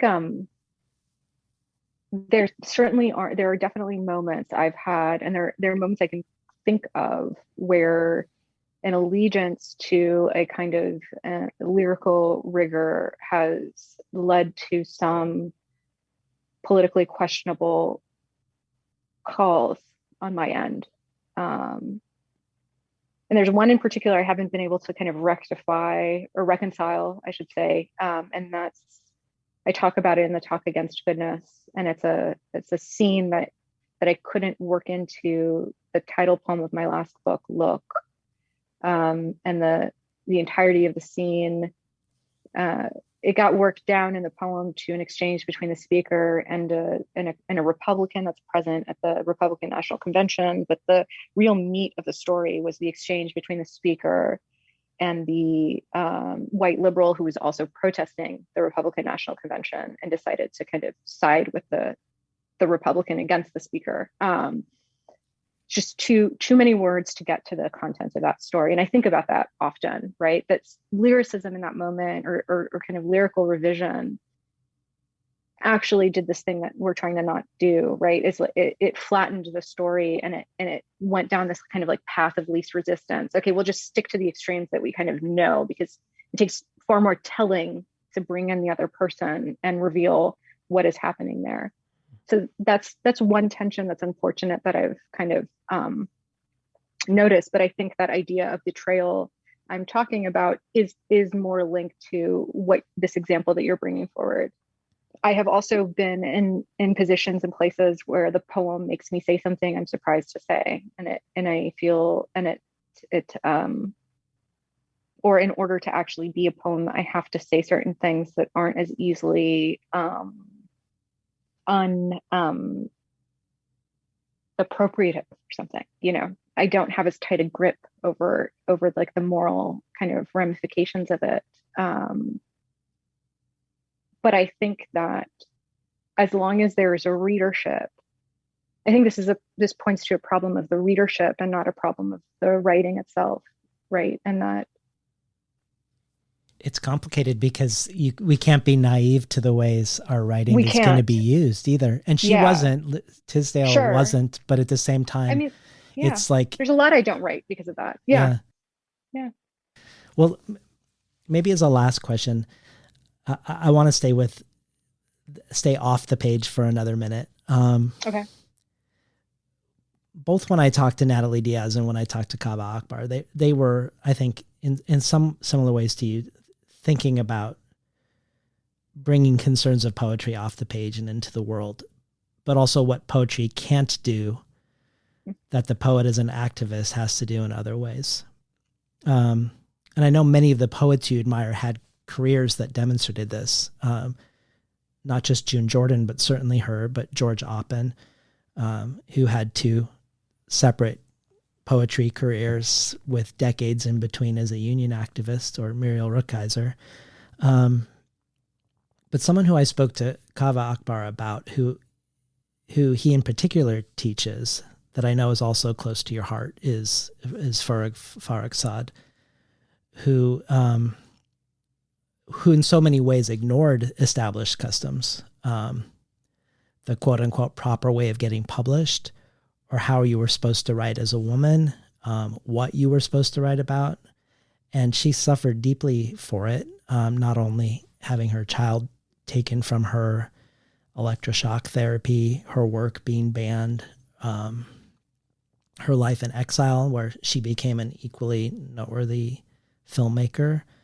So I guess circling back to looking at the gaze in your work and how you said you seek an intensity of regard and experience, or the lines of Farag Saad herself, quote, "Life is perhaps that enclosed moment when my gaze destroys itself in the pupil of your eyes." I wondered, I know you mentioned earlier that you don't say that you're translating her poems anymore, that's a private experience, but is there a way you could speak to us about her and the persistence of vision, to borrow the phrase from a sequence of your poems, and her importance to you, or what aspect? There's so many aspects to her life narrative that I could imagine would be the ones that were particularly compelling to you. But I'd be curious to hear if you feel comfortable speaking about it. Yeah, I mean, there are a lot of aspects to her life narrative. And I think I got a little, and part of why I wanted to translate her and have my own experience of her was that it was almost impossible to kind of deal with her work in English without the kind of packaging of her life, around it. And so much of that packaging feels too tailored for a kind of Western audience, right? Again, like here is the beleaguered Iranian woman and the first and the lonely, she calls herself lonely, right? And always followed by wasn't that awful. I don't hear you doing that. I'm just kind of like laying out my own relationship to her in English, and trying to figure out what I might add to it, or but like I would read these like intros about her work and herself, and I was like, okay, but what is the like what's the actual tone of the work? Like I want to, like, what's the actual temperature of her work? Like I can kind of see it, but I'm not quite sure what's happening. And can I recreate that for myself in English somehow, and can we have a conversation like that, and I can't answer you when it comes to gaze and her gaze. I can say that being in her syntax for as long as I was, and being in Iman Biovarim Aghaze Fasl Sad, her last poem, the Let Us Bring Faith to the beginning of the cold season, just a very long poem, was kind of like in 2014, I think I spent a winter reading only Dickinson and transcribing Dickinson, and it broke something in like open in me, and being in Farrokhzad's syntax did a similar thing. And I think a lot of my willingness to look beyond the material, to name the material actually, or to like make the material make sense, came from her landscapes, and her own kinds of explorations of domestic spaces in particular, to go at AWP, hearing Hassan Zaftan read with Fadi Judah, his translator, and going to butcher the answer he gave, but he was talking about like generations of Palestinian poets and how there's like the Darwish generation, and the poets were like, portraits above the mantle, in the home. And then his generation is like the poet is in the home, like in the hearth, sitting with the people, right? Like that shift. And, and so like spatially, how do you describe yourself to and within the house of, and Farrokhzad has this poem where it's a very short poem, and she asks, like, if a friend is coming over to her house, to bring her a lamp and a window so she can look out at the alley below, right? That particular gaze, that is both, it is held within, and is looking out and is kind of reporting back, that relationship to the domestic and the public and the interior and personal and the collective, is, I feel at home. Oh, I used it. I don't feel at home, but well, that'll be an approximation for what I feel there. Okay. Yeah. Or maybe a solidarity. Maybe. Or a kindred moment. Yeah, maybe.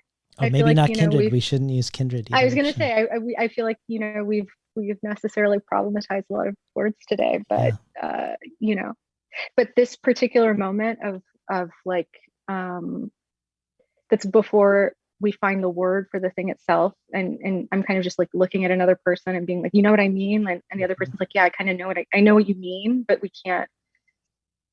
That's the feeling I want to make alive in my poems. That's about as close as I can get. Yeah. Well, let's go out with two more. Okay. Thinking persistence of vision, televised confession, and into English. Persistence of vision, televised confession. You were like a daughter to me, the prisoner's mother tells me. Meal by meal, she sets, then clears. She rinses some tableware the prisoner never held, then a glass she did, then recalls her daughter's mouth opening softly to drink water on state-run TV, then water over everything. The glass appears in hundreds of frames before reaching the prisoner's lips. In between each frame, the grief, our eyes jump to create movement. Dark strips to keep sharp the glass lip, water skin trembling, hand that trembles it. These mothers move as flip books, tiny stuttering pasts, sobbing at the sink. It is death that sharpens our sight each 16th second, slender, blocking enough light so that the prisoner's face is again and again alive in each light-punctured frame. Her mouth, in hundreds of stills, is still opening softly to drink. Into English. I think I will translate Furu. I am urged to translate Furu as soon as possible. In my hours, I find it is very private. It is very private to be in another's syntax. Look, a translator holds up for the flash a hooked and thrashing bass. Lament, lament, another says. I say, let them have it. The think tank wonks, the panty sniffing critics, the consultant for the US Navy. Noble, they call it, these saviors into English. She asked a friend to bring her a window and a lamp. I ask a friend to bring me a window and a lamp. We watch the thronging lucky alley. We wave to each other not. Who would I do it for? You? I have forgotten even myself as reader. I turn off our light. Thank you, Solmaz, for returning to Between the Covers. Thanks so much, David, for having me back. It's been a real joy. We've been talking today to the poet Solmaz Sharif about her latest book, the poetry collection Customs from Grey Wolf Press. You've been listening to Between the Covers. I'm David Naiman, your host.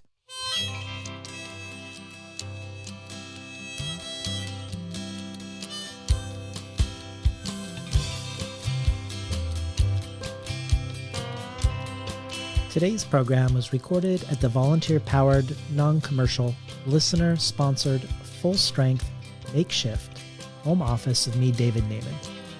More of Solmaz's work can be found at solmazsharif.com. And if you enjoyed today's conversation, help ensure the future of conversations just like this by joining the community of Between the Covers listener supporters. You can find out more about all the potential benefits of becoming a listener supporter, from rare collectibles to bonus audio to the Tin House Early Readership Program at patreon.com/betweenthecovers. Or if you prefer a one-time donation, you can do so by PayPal at tinhouse.com/support. I'd like to thank the Tin House team, Elizabeth DeMeo and Elisa Ogie in the book division, Jacob Valla in the art department, Becky Kramer in publicity, and Lance Cleland, the director of the summer and winter Tin House Writers Workshops. Finally, I'd like to thank Imre Lodbrog and Barbara Browning for creating the outro. Their album, Imre Lodbrog e Sapatita Mi, can be found on iTunes. and Barbara Browning's trove of ukulele covers can be found at soundcloud.com/Barbara Browning.